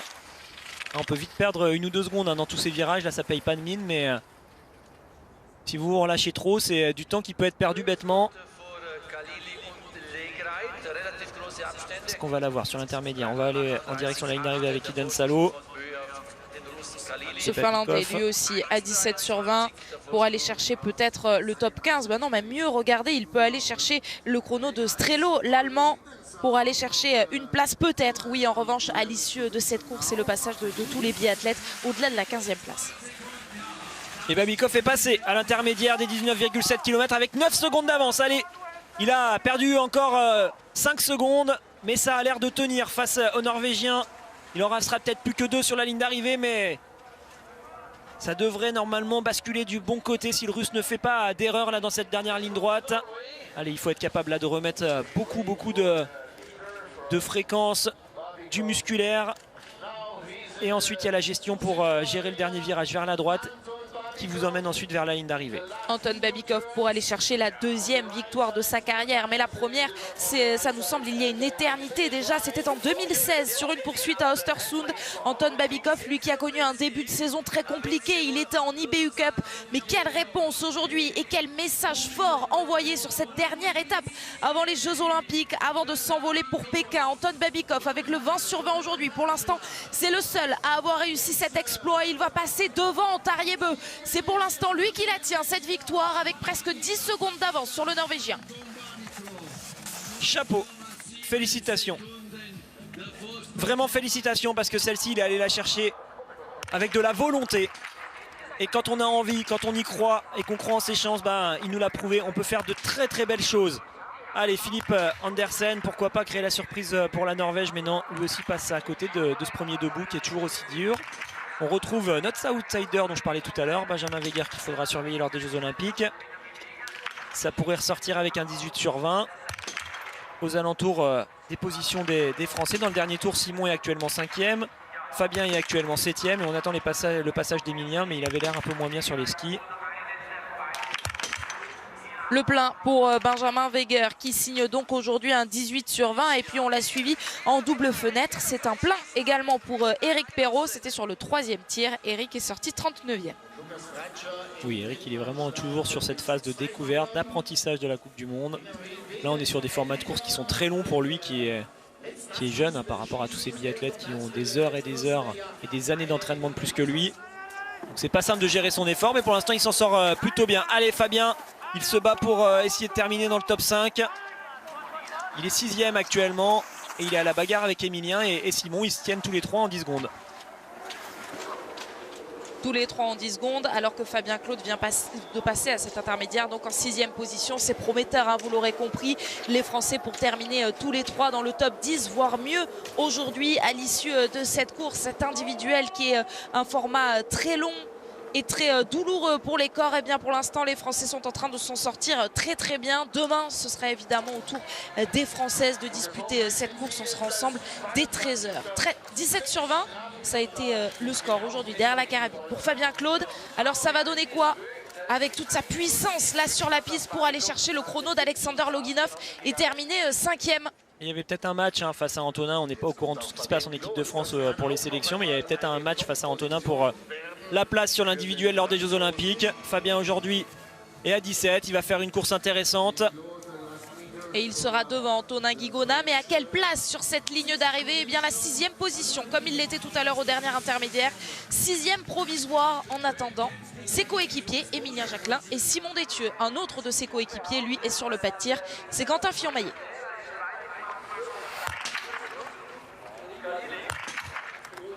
Ça va être une course à digérer hein, pour l'équipe de France. Je regarde au niveau des temps de ski, il y a pas mal de retard hein, face aux Norvégiens. Fabien qui vient de passer la ligne d'arrivée à 1:30 de retard en temps de ski face à Tarjei. Bon, c'est assez logique hein, d'avoir des Norvégiens qui vont plus vite. Ils ont fait un stage en altitude, ils sont reposés, enfin ils sont entraînés de manière différente par rapport aux Français qui eux ont fait des compétitions sur Ruhpolding. Il y a quand même pas mal d'écart, donc on verra ce qu'ils nous en disent lorsqu'ils seront en interview avec Tanguy. Et on attend l'arrivée de Simon Détieux, ça va se faire assez vite. Il joue le top 5 actuellement pour essayer de terminer devant Loginov. Et donc 2 places devant Fabien. Voilà, il est là, Simon. Et ensuite on aura Johannes à surveiller qui est actuellement 4e. Simon Détieux qui se battait également aujourd'hui pour croire au premier petit globe de sa carrière. Ça aurait été celui de l'individuel. Il terminera malheureusement derrière Tarjei-Bø. Le Norvégien était déjà mieux placé que lui sur le premier individuel de la saison. Mais quand même, 3e sur le premier individuel à Östersund. Et là, 5e provisoire sur cet individuel à Antols. Simon Détieux prouve que c'est un concurrent sérieux peut-être à Pékin, puisque c'est la dernière étape avant les Jeux Olympiques. En temps de ski, il a 1 minute. Simon, il va 30 secondes plus vite que Fabien, 23 secondes plus vite que Loginov par exemple, et 1 minute donc moins vite que Tarjei. Les Norvégiens ont les 2 meilleurs temps de ski. Seul l'Allemand Benedikt Doll arrive à peu près à rivaliser, mais ouais, on le voit bien, Christiansen a le 4e temps de ski. Il y a vraiment un truc en plus pour les Norvégiens, soit c'est la glisse, soit c'est ce stage. Allez, Johannes lui aussi va avoir un excellent temps de ski, lui aussi va terminer devant Simon. On va voir ce que ça donne par contre en temps de ski par rapport à son frère Tarjei qui a toujours ce meilleur chrono sur la piste. Et il va normalement s'intercaler entre donc son frère et Sturla. À l'heure actuelle, même sans le passage de Johannes Bø sur la piste, c'est Tarjei-Bø qui marque davantage de points que sur la Laigrid, et c'est donc Tarjei-Bø qui va chercher ce petit globe de l'individuel. Mais si en plus Johannes Bø fait reculer sur la Laigrid par rapport à son grand frère, c'est encore mieux, et le petit globe donc qui semble de plus en plus proche pour Tarjei-Bø avec la 4e place de Johannes Bø. Meilleur temps de ski pour Johannes, 15 secondes plus rapide que son frère. Ils sont en forme les Norvégiens là sur cette première course. Pour Emilien ça a été un peu plus difficile, hein. Je vous le rappelle, il était parti 1 minute devant Johannes, et pourtant vous le voyez, il lui reste encore un petit peu de chemin à faire. Allez, il va jouer lui aussi le top 10. Il s'est fait doubler dans le dernier tour par Fabien et Simon. Allez Emilien, il faut s'accrocher, essayer de retrouver quelques sensations dans ce dernier kilomètre. Maintenant on va essayer de faire un peu les comptes, voir si une surprise pourrait venir s'inviter sur ce podium en fin de course. Normalement ça semble quand même tout bon pour Babikov, mais on ne sait jamais.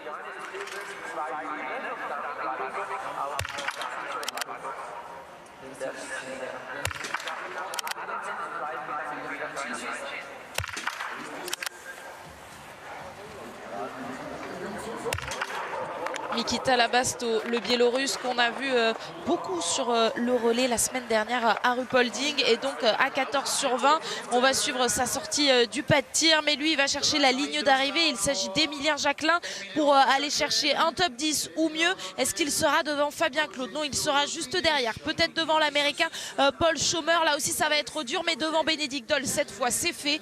10e place provisoire pour Emilien Jacquelin au bout de ses forces dans cette ligne d'arrivée. Ouais, ça a été dur sur la piste malheureusement pour Emilien. 2,53 aujourd'hui de retard. Clairement pas au niveau auquel on le connaît. Alors il va vraiment falloir essayer de comprendre les raisons. J'ose espérer, malheureusement ça va un peu à l'encontre du travail des techniciens, que ça puisse être un problème de matériel, parce que ça pourrait donner de l'espoir. Mais si ce n'est pas le cas, il va falloir comprendre pourquoi on a de tels écarts comme ça sur les skis. Les Français étaient clairement un ton en dessous des Norvégiens. Après, encore une fois, quand on analyse les choses, pour moi c'est logique que les Norvégiens soient plus rapides. Par contre, qu'il y ait un tel écart, ça c'est peut-être un peu moins logique. On verra, on essaiera de décortiquer ça tout à l'heure. Allez, Benjamin Weger qui lui aussi se bat pour essayer de terminer dans le top 10. Il en est tout proche actuellement, 11e sur cet intermédiaire des 18,7 km. Anton Babikov, Tarjei-Bø, Saïd Khalili, Johannes Bø et Sturla Laigred. Vous l'entendez, il y a 2 Russes et 3 Norvégiens dans le top 5 pour l'instant de cette course. En attendant Benjamin Weger, le Suisse, mais lui est en train de se battre. Vous venez de le dire à l'instant, je répète Alexis, pour le top 10, vous le voyez, ces drapeaux aux 5 premières places. Uniquement des Russes, uniquement des Norvégiens. Le premier Français, c'est donc Simon Détieux, pour l'instant toujours dans cette cérémonie des fleurs, on l'espère. Un message important envoyé par Simon Détieux pour l'individuel des Jeux Olympiques. Malheureusement, ce ne sera pas suffisant pour aller chercher le petit globe. Pour l'instant, ce petit globe de la spécialité, il est bien entre les mains de Tarjei-Bø. Elle va être chouette cette course de l'individuel sur les Jeux Olympiques, parce qu'ils vont être vraiment beaucoup à pouvoir y croire à ce podium. On aura bien sûr les favoris, ceux qui sont bien classés au classement général depuis le début de l'hiver, ceux qui vont vite sur les skis, mais On le voit avec par exemple Babikov à l'image, des biathlètes qui ont été moins réguliers sur l'ensemble de l'hiver peuvent tout à fait avec un 20 sur 20 se replacer sur le podium et même jouer la victoire. Donc ça va être passionnant à suivre comme course. Si en plus le vent se mêle, voilà, ce sera chouette. Et ça va être comme ça de toute façon jusqu'à la fin de la saison avec toutes ces courses de biathlon à chaque fois qui nous donnent plein de rebondissements. Mais ouais, aujourd'hui je suis quand même vraiment impressionné par cette performance de Babikov qui s'est battu au niveau mental sur le pas de tir pour aller chercher ce 20 sur 20. Ensuite sur les skis, c'était pas mal, mais c'est pas là qu'il a fait la différence, hein. C'est vraiment sur le pas de tir. Il a le 13e temps de ski à 2 minutes 13, Babikov. Donc il allait quand même lui aussi beaucoup moins vite que les Norvégiens. Il a été plus performant qu'eux, là où ça comptait vraiment. On attend Quentin Fillon-Maillet sur cet intermédiaire. Le voici avec son dossard jaune. Alors pas de panique, il va bien le garder sur ses épaules. Mais là aussi, on va faire les comptes à la sortie. À la sortie de cette course, Tariebeu deuxième. Tariebeu, il a une position très intéressante sur ce classement général. Il est actuellement 4e. Mais les Norvégiens ont fait l'impasse la semaine dernière. Alors que Quentin Fillon-Maillet, lui, a complètement capitalisé sa présence sur ces deux courses en faisant le doublé sprint-poursuite. Il a marqué le maximum de points qu'il pouvait, à savoir 120 points.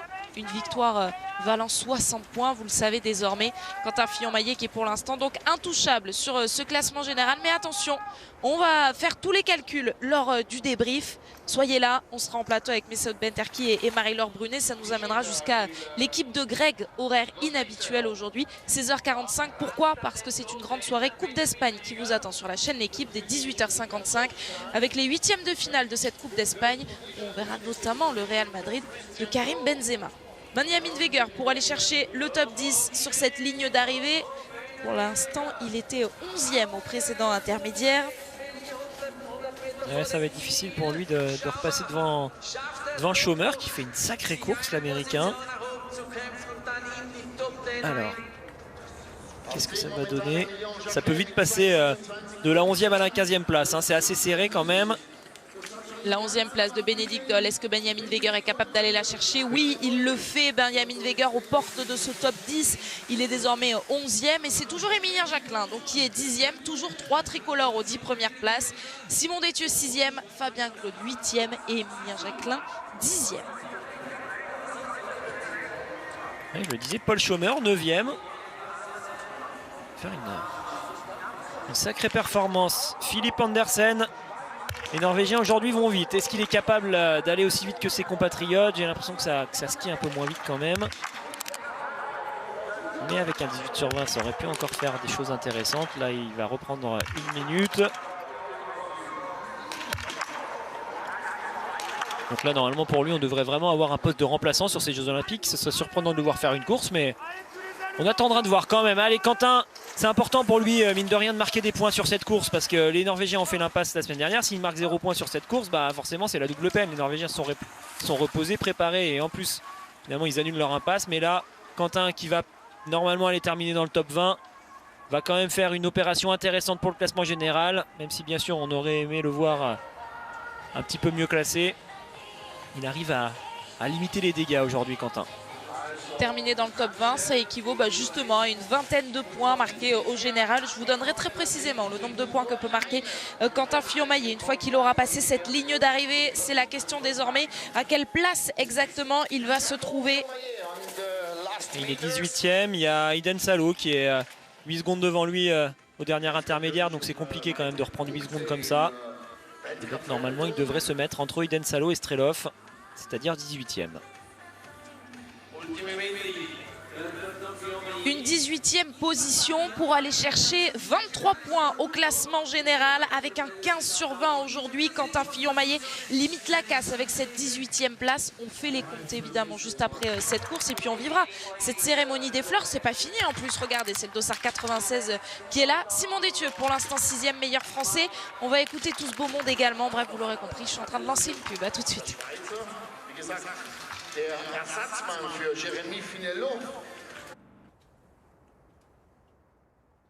Les montagnes d'Antols qui ont vu donc ce spectacle aujourd'hui et la victoire très certainement pour Anton Babikov. Deuxième victoire de sa carrière, le seul pour l'instant parce qu'il reste du monde, le seul à 20 sur 20. Mais sont-ils d'ailleurs plusieurs à pouvoir l'espérer ce 20 sur 20? Bah non, ils ne pourront pas faire mieux que 19 sur 20. C'est le cas notamment de Mikita Labasto. Et il fera 18 sur 20 aujourd'hui, le Biélorusse, seul biathlète donc à avoir réussi cet exploit. Anton Babikov à 20 sur 20, devant Tariebeu, ça va être l'autre information de la journée. Tariebeu deuxième, qui va s'offrir le 4e petit globe de sa carrière. Et j'essaie de vous trouver les biathlètes qu'il va falloir surveiller sur cette fin de course. Et bien Bionaz, tiens par exemple, qui est avec son dossard 103 et actuellement 12e, après le 3e tir. Il pourrait bien nous faire un super coup s'il arrive à faire un sans faute sur son dernier tir. On verra ça. Il pourrait ressortir, ouais, même s'il fait un sans faute, il va jouer à peu près le top 15 comme ça s'il reste à 2,55. Et ensuite j'essaie de regarder un peu plus loin.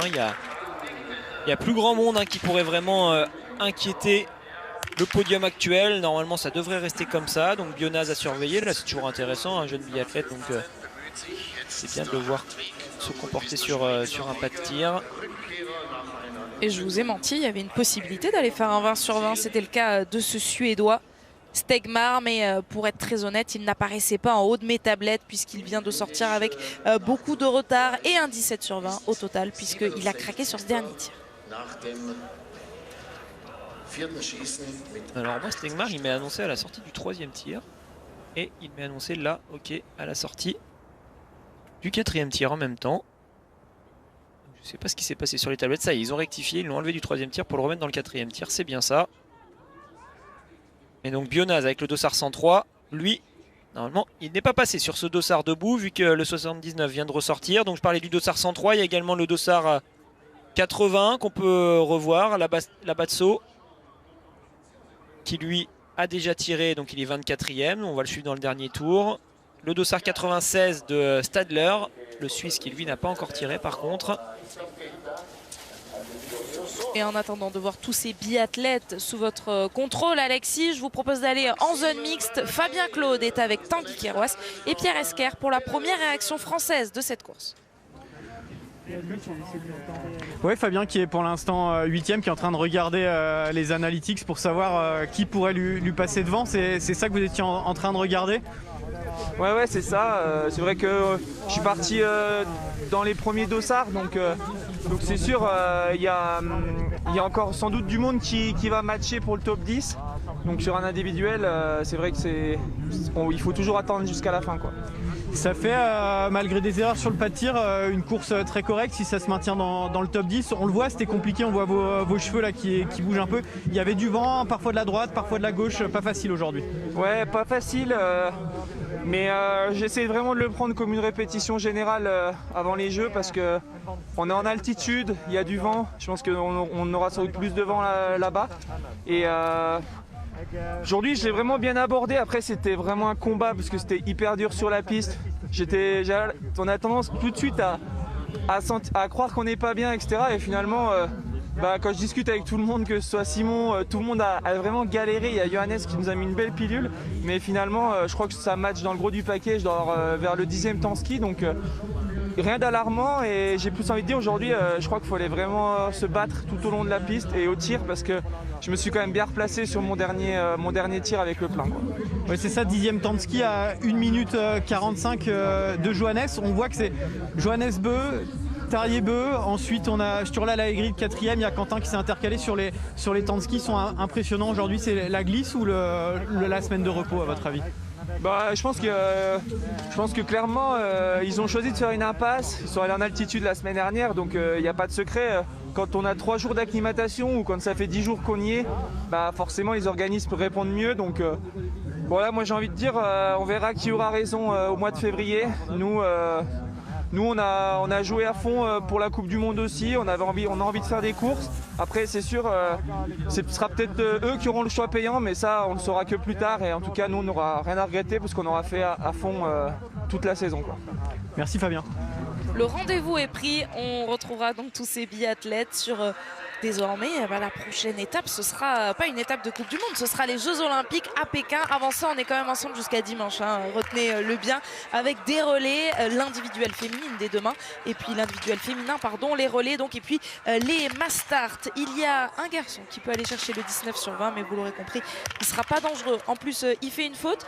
L'explication, Alexis, de Fabien Claude sur la forme entre les Français et les Norvégiens vous semble être la bonne explication? Oui, moi j'ai beaucoup aimé ces explications et moi ça me permet aussi de modérer un petit peu ce que j'ai pu dire tout à l'heure où je trouvais que les temps de ski étaient impressionnants chez les Norvégiens. On voit que Quentin, Tanguy l'a dit là, lors de l'interview, est venu se remettre en 3e temps de ski à 53 secondes. Il est 2 secondes plus rapide que Laegrid. Il est donc 53 secondes moins rapide que Johannes et Tarjei. Enfin que Johannes et Tarjei lui est 15 secondes derrière son frère, donc ils sont quand même allés beaucoup plus vite que les autres. Mais clairement, il nous l'a bien expliqué, Fabien. Il y a bien sûr l'acclimatation. Alors pour Johannes, c'est pas exactement pareil parce que lui, il est arrivé un peu plus tard vu qu'il est repassé par la Norvège. Mais par contre, il y a quand même eu, quoi qu'il arrive, pour les deux, une semaine de repos par rapport à des Français qui, eux, ont enchaîné les courses, donc la fatigue, ainsi de suite. Et on voit que Quentin, malgré ça, arrive à rivaliser. Peut-être qu'au niveau du fartage, il y avait des choses qui étaient intéressantes pour la Norvège. Ça semble en tout cas largement jouable pour les Français vu que Quentin a ce 3e temps de ski.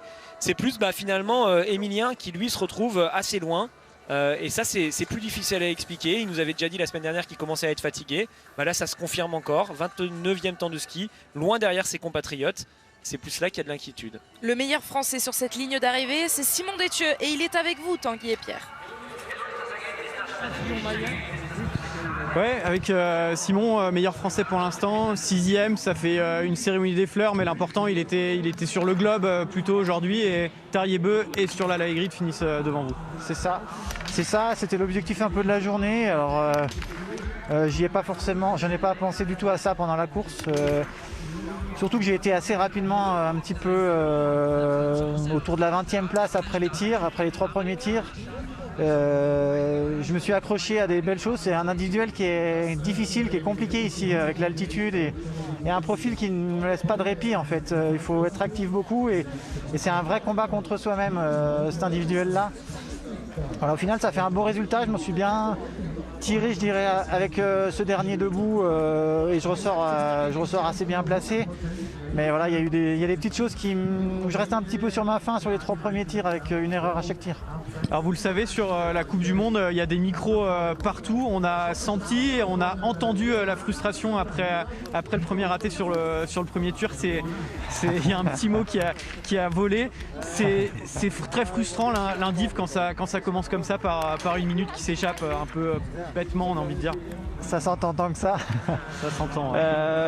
Ouais. Oui, c'est frustrant parce que voilà, pour parler des tirs, sur mes balles loupées sur les couchers, c'est des erreurs de moi-même, je le vois. Je me suis précipité sur cette première balle ratée là, au premier tir. Et puis au deuxième, pareil, voilà, un petit mouvement d'épaule. Ça se joue tellement à rien, c'est tellement rageant en fait. On connaît en fait l'importance d'une balle ratée sur ces tirs-là. Donc pour là, je suis un peu déçu de mes couchers. Et pour le tir debout, je suis arrivé à un moment sur mon premier debout, il y avait du vent. J'ai patienté, j'ai attendu, j'ai loupé cette première balle.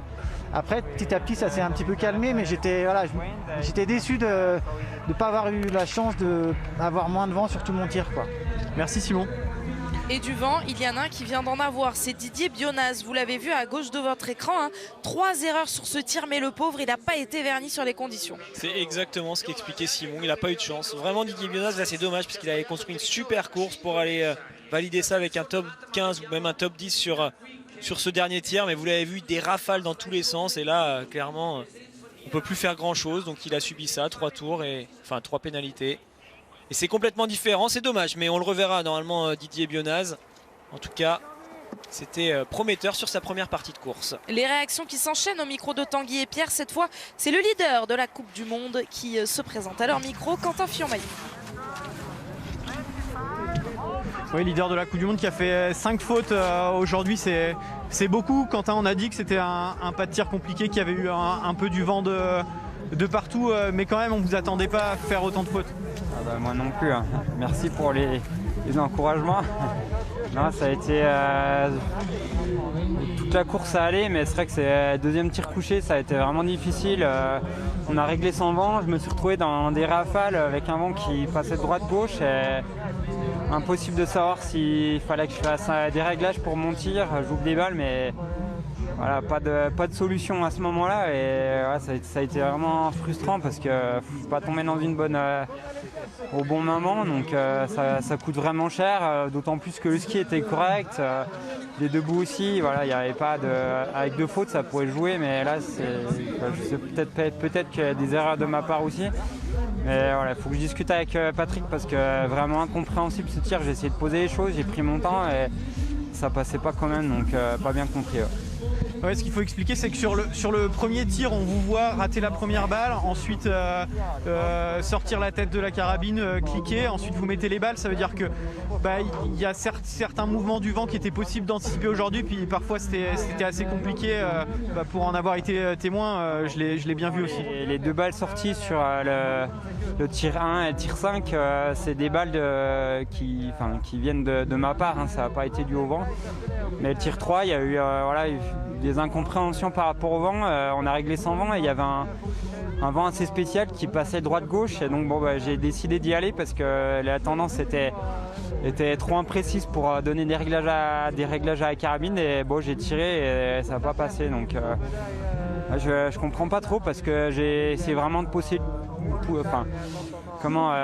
le tir et faire les choses correctement. D'autant plus que la première balle du premier tir couché, c'est une erreur de ma part. Donc là j'ai vu qu'il y avait 4 balles plein centre, 4 balles 10 comme on dit sur le premier tir. Et puis après je dis il faut vraiment que je pose mon tir, je tienne ma visée. C'était les points techniques que j'ai dans la tête et finalement c'est pas du tout passé. Donc c'est frustrant parce qu'il y avait des bonnes choses aujourd'hui. Je suis le 3e temps de ski.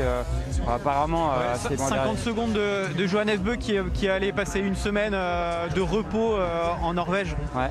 Pas inquiétant? Non, pas inquiétant.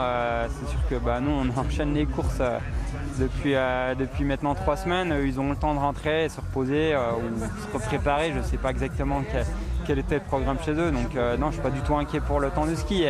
Aujourd'hui, je ne perds pas du tout la course sur le ski, mais bien sur le tir. Avec 5 fautes, c'est beaucoup trop sur une course individuelle. Merci Quentin. Merci. L'incompréhension de Quentin Fillon-Maillet pour ses fautes au tir. 5 fautes, c'est beaucoup trop, il l'a dit. Une 20e position pour l'instant, donc provisoire, qui tient malgré le passage de tous les derniers biathlètes. Quentin Fillon-Maillet est toujours 20e et Simon Détieux, meilleur tricolore, est toujours 6e. 3 Français dans le top 10. C'est vrai que ces interviews m'auront permis d'aller vraiment regarder ces temps de ski correctement, bien en détail. Et en fait, on se rend compte quand on regarde tout ça que parmi tous ceux qui ont enchaîné les 3 semaines consécutives de Coupe du Monde, donc c'est-à-dire Oberhof, Ruhpolding et aujourd'hui Antols, les Français sont vraiment largement parmi les meilleurs. Bénédicte Doll lui aussi est bien, juste derrière le temps de ski de Quentin. Mais sinon on retrouve Loginov également, mais sinon on retrouve quasiment tous nos Français. Simon et Fabien sont là avec Quentin. Donc ça montre qu'il y a quand même de très belles choses au niveau de l'enchaînement des courses pour les Français. Seuls les Norvégiens semblent être au niveau global, si on prend sur toute l'équipe, un petit peu plus rapide, mais on l'a expliqué. Voilà, il y a eu pour eux cette pause qui change la donne. Il ne faut pas oublier qu'avant les Jeux Olympiques, il y aura du repos, des voyages pour tout le monde. Donc on va quand même normalement avoir le temps de se remettre de ces 3 semaines qu'on a enchaînées là au mois de janvier. La seule interrogation qu'on a actuellement pour cette équipe de France, c'est vraiment avec Emilien, qui lui est quand même moins bien que les autres. Il est à 2,53, ça fait beaucoup. Alors est-ce qu'il a relâché dans le dernier tour? Ça c'est un peu difficile pour moi de l'expliquer. On verra s'il vient à l'interview. Antonin aussi est un peu plus loin, mais Antonin avait plus d'erreurs, alors qu'Emilien lui avait un 18 sur 20. Donc on ne s'attendait pas forcément à ce temps de ski de sa part. C'est plus là qu'il faudra voir s'il y a des impasses pour lui sur les prochaines courses. Et l'autre enseignement que l'on va également tirer de cette course, c'est la très bonne forme des Russes sur cette dernière étape avant les Jeux Olympiques. Anton Babikov premier, Saïd Khalili troisième, et également Alexander Loginov qui est extrêmement bien placé, 7e, alors qu'on attend le retour prochainement de Johannes Kuhn, lui qui a Edouard Latipov, je m'emmêle les pinceaux. Edouard Latipov, le Russe qui a été positif au Covid. et qui faisait office de leader de cette équipe russe. À un moment dans la saison, c'était en tout cas lui le meilleur. Johannes Kuhn, c'est pour les Allemands. Lui aussi, il a été positif au Covid et il va bientôt revenir. Cette équipe russe, donc très en forme, qu'on risque elle aussi de voir briller à Pékin. Plus qu'en forme, quand on regarde bien sur la course du jour, ils ont surtout consolidé et fait leur course grâce au tir. Babikov est à 20 sur 20, c'est le seul aujourd'hui. On a Kalili qui lui est à 19 sur 20, c'est le deuxième meilleur score. Ils sont pas beaucoup à être à... Donc il n'y en a qu'un seul à 20 et ils sont que deux je crois à être à 19. Donc voilà, Kalili, excellent tireur. Loginov, finalement il est dans les standards de nos Français. Il est entre Simon et Fabien. Donc vraiment les Russes aujourd'hui ont été plus forts sur le pas de tir. Quand on regarde en temps de ski, ils sont moins rapides que les Français là quand on prend sur 2 ou 3 biathlètes. Donc ça montre que oui on a des Russes qui sont là, prêts à en découdre. Qui sont en forme, mais tout comme l'équipe de France. Donc voilà, c'est intéressant de voir qu'on va avoir de l'adversité sur ces JO. Et des Norvégiens aussi en forme, notamment Johannes Bö qui est avec vous, Tanguy et Pierre. Johannes, tell us about your race, your feeling on Parlez-nous de this votre shooting course range. It et was surtout de tough vos today with the sensations wind. derrière sur le pas de tir. C'était dur for me, avec le vent. it was the worst on the first prone, but I take some time and I managed to shoot 5. C'était vraiment dur sur le premier coucher pour moi, mais j'ai pris le temps, je me suis accroché. Et j'ai fait avec les conditions que j'ai eues. Not too good, one too much. I can see on the result list. Yeah, but because you Et quand je vois la have ligne the de best ski résultat, je me time. dis que je ne pouvais pas espérer mieux. That's a good Oui, news. puis en plus, vous avez le After meilleur one temps de week, ski.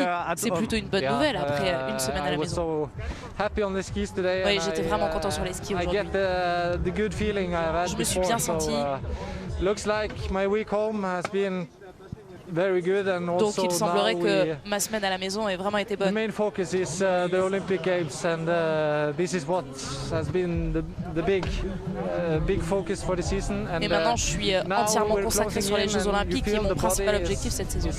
Responding like you want and for now I'm very happy with. Et je suis vraiment content. Finalement, ça a répondu comme je voulais A word aujourd'hui. about last races in Ruhpolding. Have you Un mot watched sur les it on, dernières courses on à TV? Ruhpolding, What vous do les you avez think regardées à la about, télé?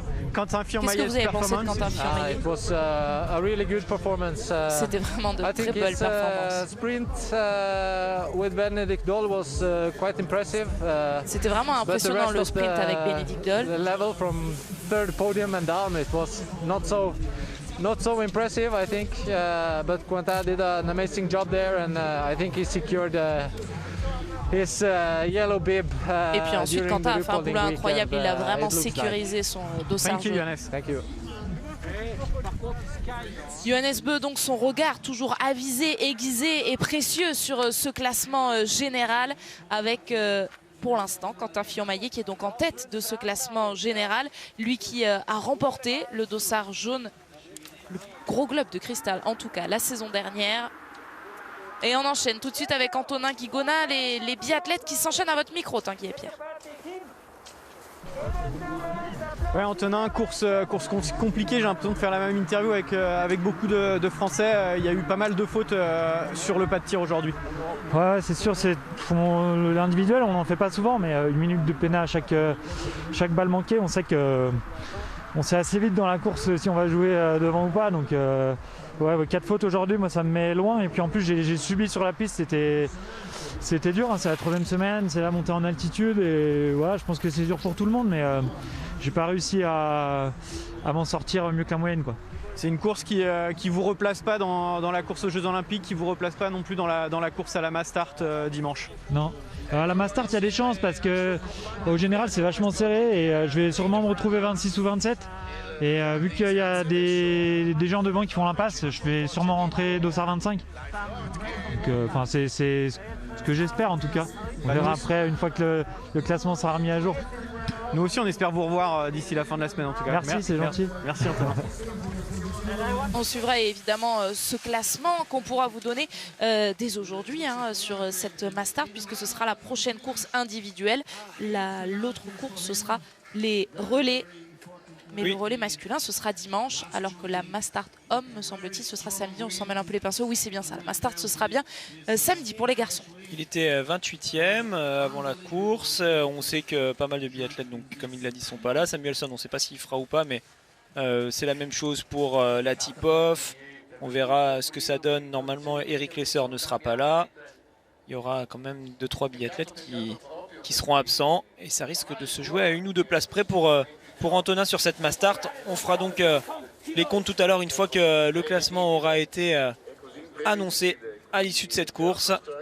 Et pour revenir un peu sur toutes ces interviews, là, tout ce qui a été dit, bah là on est vraiment dans ce jeu là, des différentes stratégies entre donc, les Norvégiens, on en a beaucoup parlé, qui sont arrêtés, les Français qui eux ont tout couru.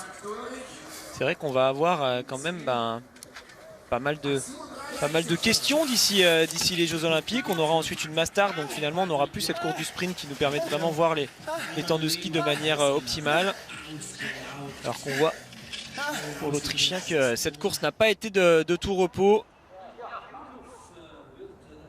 Alexis, Anne-Sophie, on vous attend avec Marie-Laure Brunet pour le débrief. Le podium bien sûr en direct, d'autres réactions bien sûr.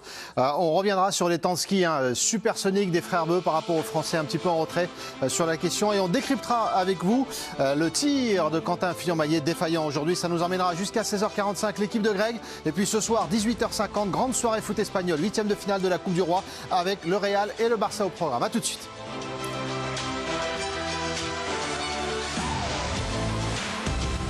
De cette course, bien distinguer la forme justement qui est surtout donnée par les temps de ski et puis le résultat du jour qui est donné avant tout par les résultats sur le pas de tir. Et pas mélanger les deux parce que c'est quand même, on le voit hein, sur cette période où on se rapproche des Jeux Olympiques, on voit des grosses différences et en même temps qu'on regarde ces états de forme, il faut aussi bien prendre en compte quels biathlètes ont enchaîné les 3 courses, quels biathlètes ont fait des impasses, quels biathlètes n'étaient pas là sur le début de saison. Enfin voilà, il y a plein de choses à apprendre. Donc en fait, on se rend compte que les Norvégiens, surtout les 2 frères Beu, ont été rapides, mais ils ont eu cette impasse. Et les Français sont quand même largement dans le coup. Les Russes, aujourd'hui, s'en tirent très bien sur le pas de tir. C'est surtout avec ça qu'ils terminent devant. Donc on a voilà, des grosses nations qui sont bien présentes juste avant ces Jeux Olympiques de manière assez logique. On va prendre le temps de comparer les temps de ski pour bien y voir clair avec vous, Alexis et Marie-Laure. La cérémonie des fleurs avec Simon Détieux qui y participe. Malheureusement, il n'y aura pas de petit globe de la discipline pour lui. 17 sur 20 pour Simon Détieux, ça a coincé au tir. On aura l'occasion d'en parler, on l'écoutera également. Anne-Sophie, avec ce podium donc...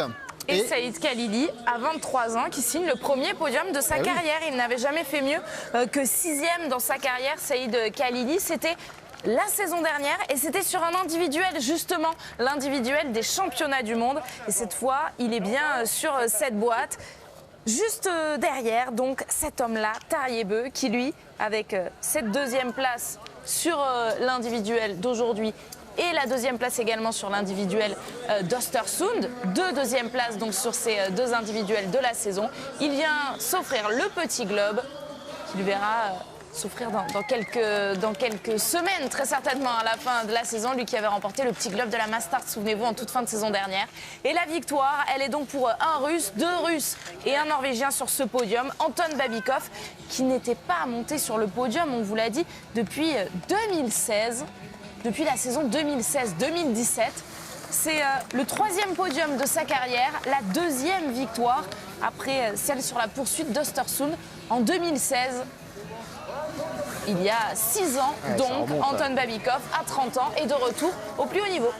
Le podium qui en profite et on a aperçu cette image de Pierre Esquer sur la light grade et Simon Détieux qui discute avant de filer recevoir les fleurs. On attendait l'un ou l'autre pour le petit globe et hop, c'est pour Tarjei Bø, le 4e de sa carrière, Tarjei Bø. Et on est passé en mode JO hein, quand même. Hein. Ouais. Vous voyez, au niveau du salut, on se touche plus de la même façon qu'avant. Hein. Et c'est vrai, attention, parce qu'en cas de contrôle positif, pas de Jeux Olympiques pour tous ces biathlètes. Hein.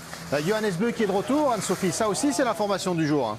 De retour effectivement avec cette 4e place, de retour derrière la carabine avec un 17 sur 20, surtout donc de retour, vous l'aurez compris, sur la piste avec le meilleur temps de ski aujourd'hui. Ce qui prouve que tous les Norvégiens sont en forme. Tarjei Bø est sur le podium, Sturla Leigrid et Johannes Bø font partie de cette cérémonie des fleurs. Et donc le dernier à faire partie de cette cérémonie des fleurs, c'est bien Simon Détieux qui termine 6e et qui continue à maintenir sa place dans les cérémonies des fleurs. Et dans le top 10, Simon Détieux qui a fait un début de saison tonitruant, qu'on a un petit peu moins vu après. Et puis là, qui est clairement de retour aux affaires. Déjà dans la cérémonie des fleurs de la poursuite la semaine dernière à Ruhpolding, il était 4e. cette fois, à nouveau, il y participe donc avec cette 6e place. On va évoquer le cas de Simon Détieux, l'écouter au micro de Tanguy. Vous voyez ces images, c'est vrai Alexis, c'est bien de le rappeler. Hein. On va rentrer pour les biathlètes dans une espèce de psychose entre guillemets, parce que le moindre contrôle positif à partir d'aujourd'hui les élimine automatiquement des Jeux Olympiques. Ah bah oui, on arrive vraiment dans ce temps là où il ne faut plus faire d'erreur. On a vu un Tarlier qui vient se féliciter avec le coude et non plus avec le bras. Alors il est bien obligé de faire quand même des cérémonies protocolaires, voilà, des photos, mais on sait que Sero Kovostov en plus n'a pas pris le départ aujourd'hui pour la Russie. Il y a eu Latipov qui a été positif il y a quelques temps, donc on a peut-être un peu de crainte pour certaines nations. Sero Kovostov, on ne sait pas si c'est à cause du Covid ou pas. Hein. Pour son absence, il a peut-être autre chose.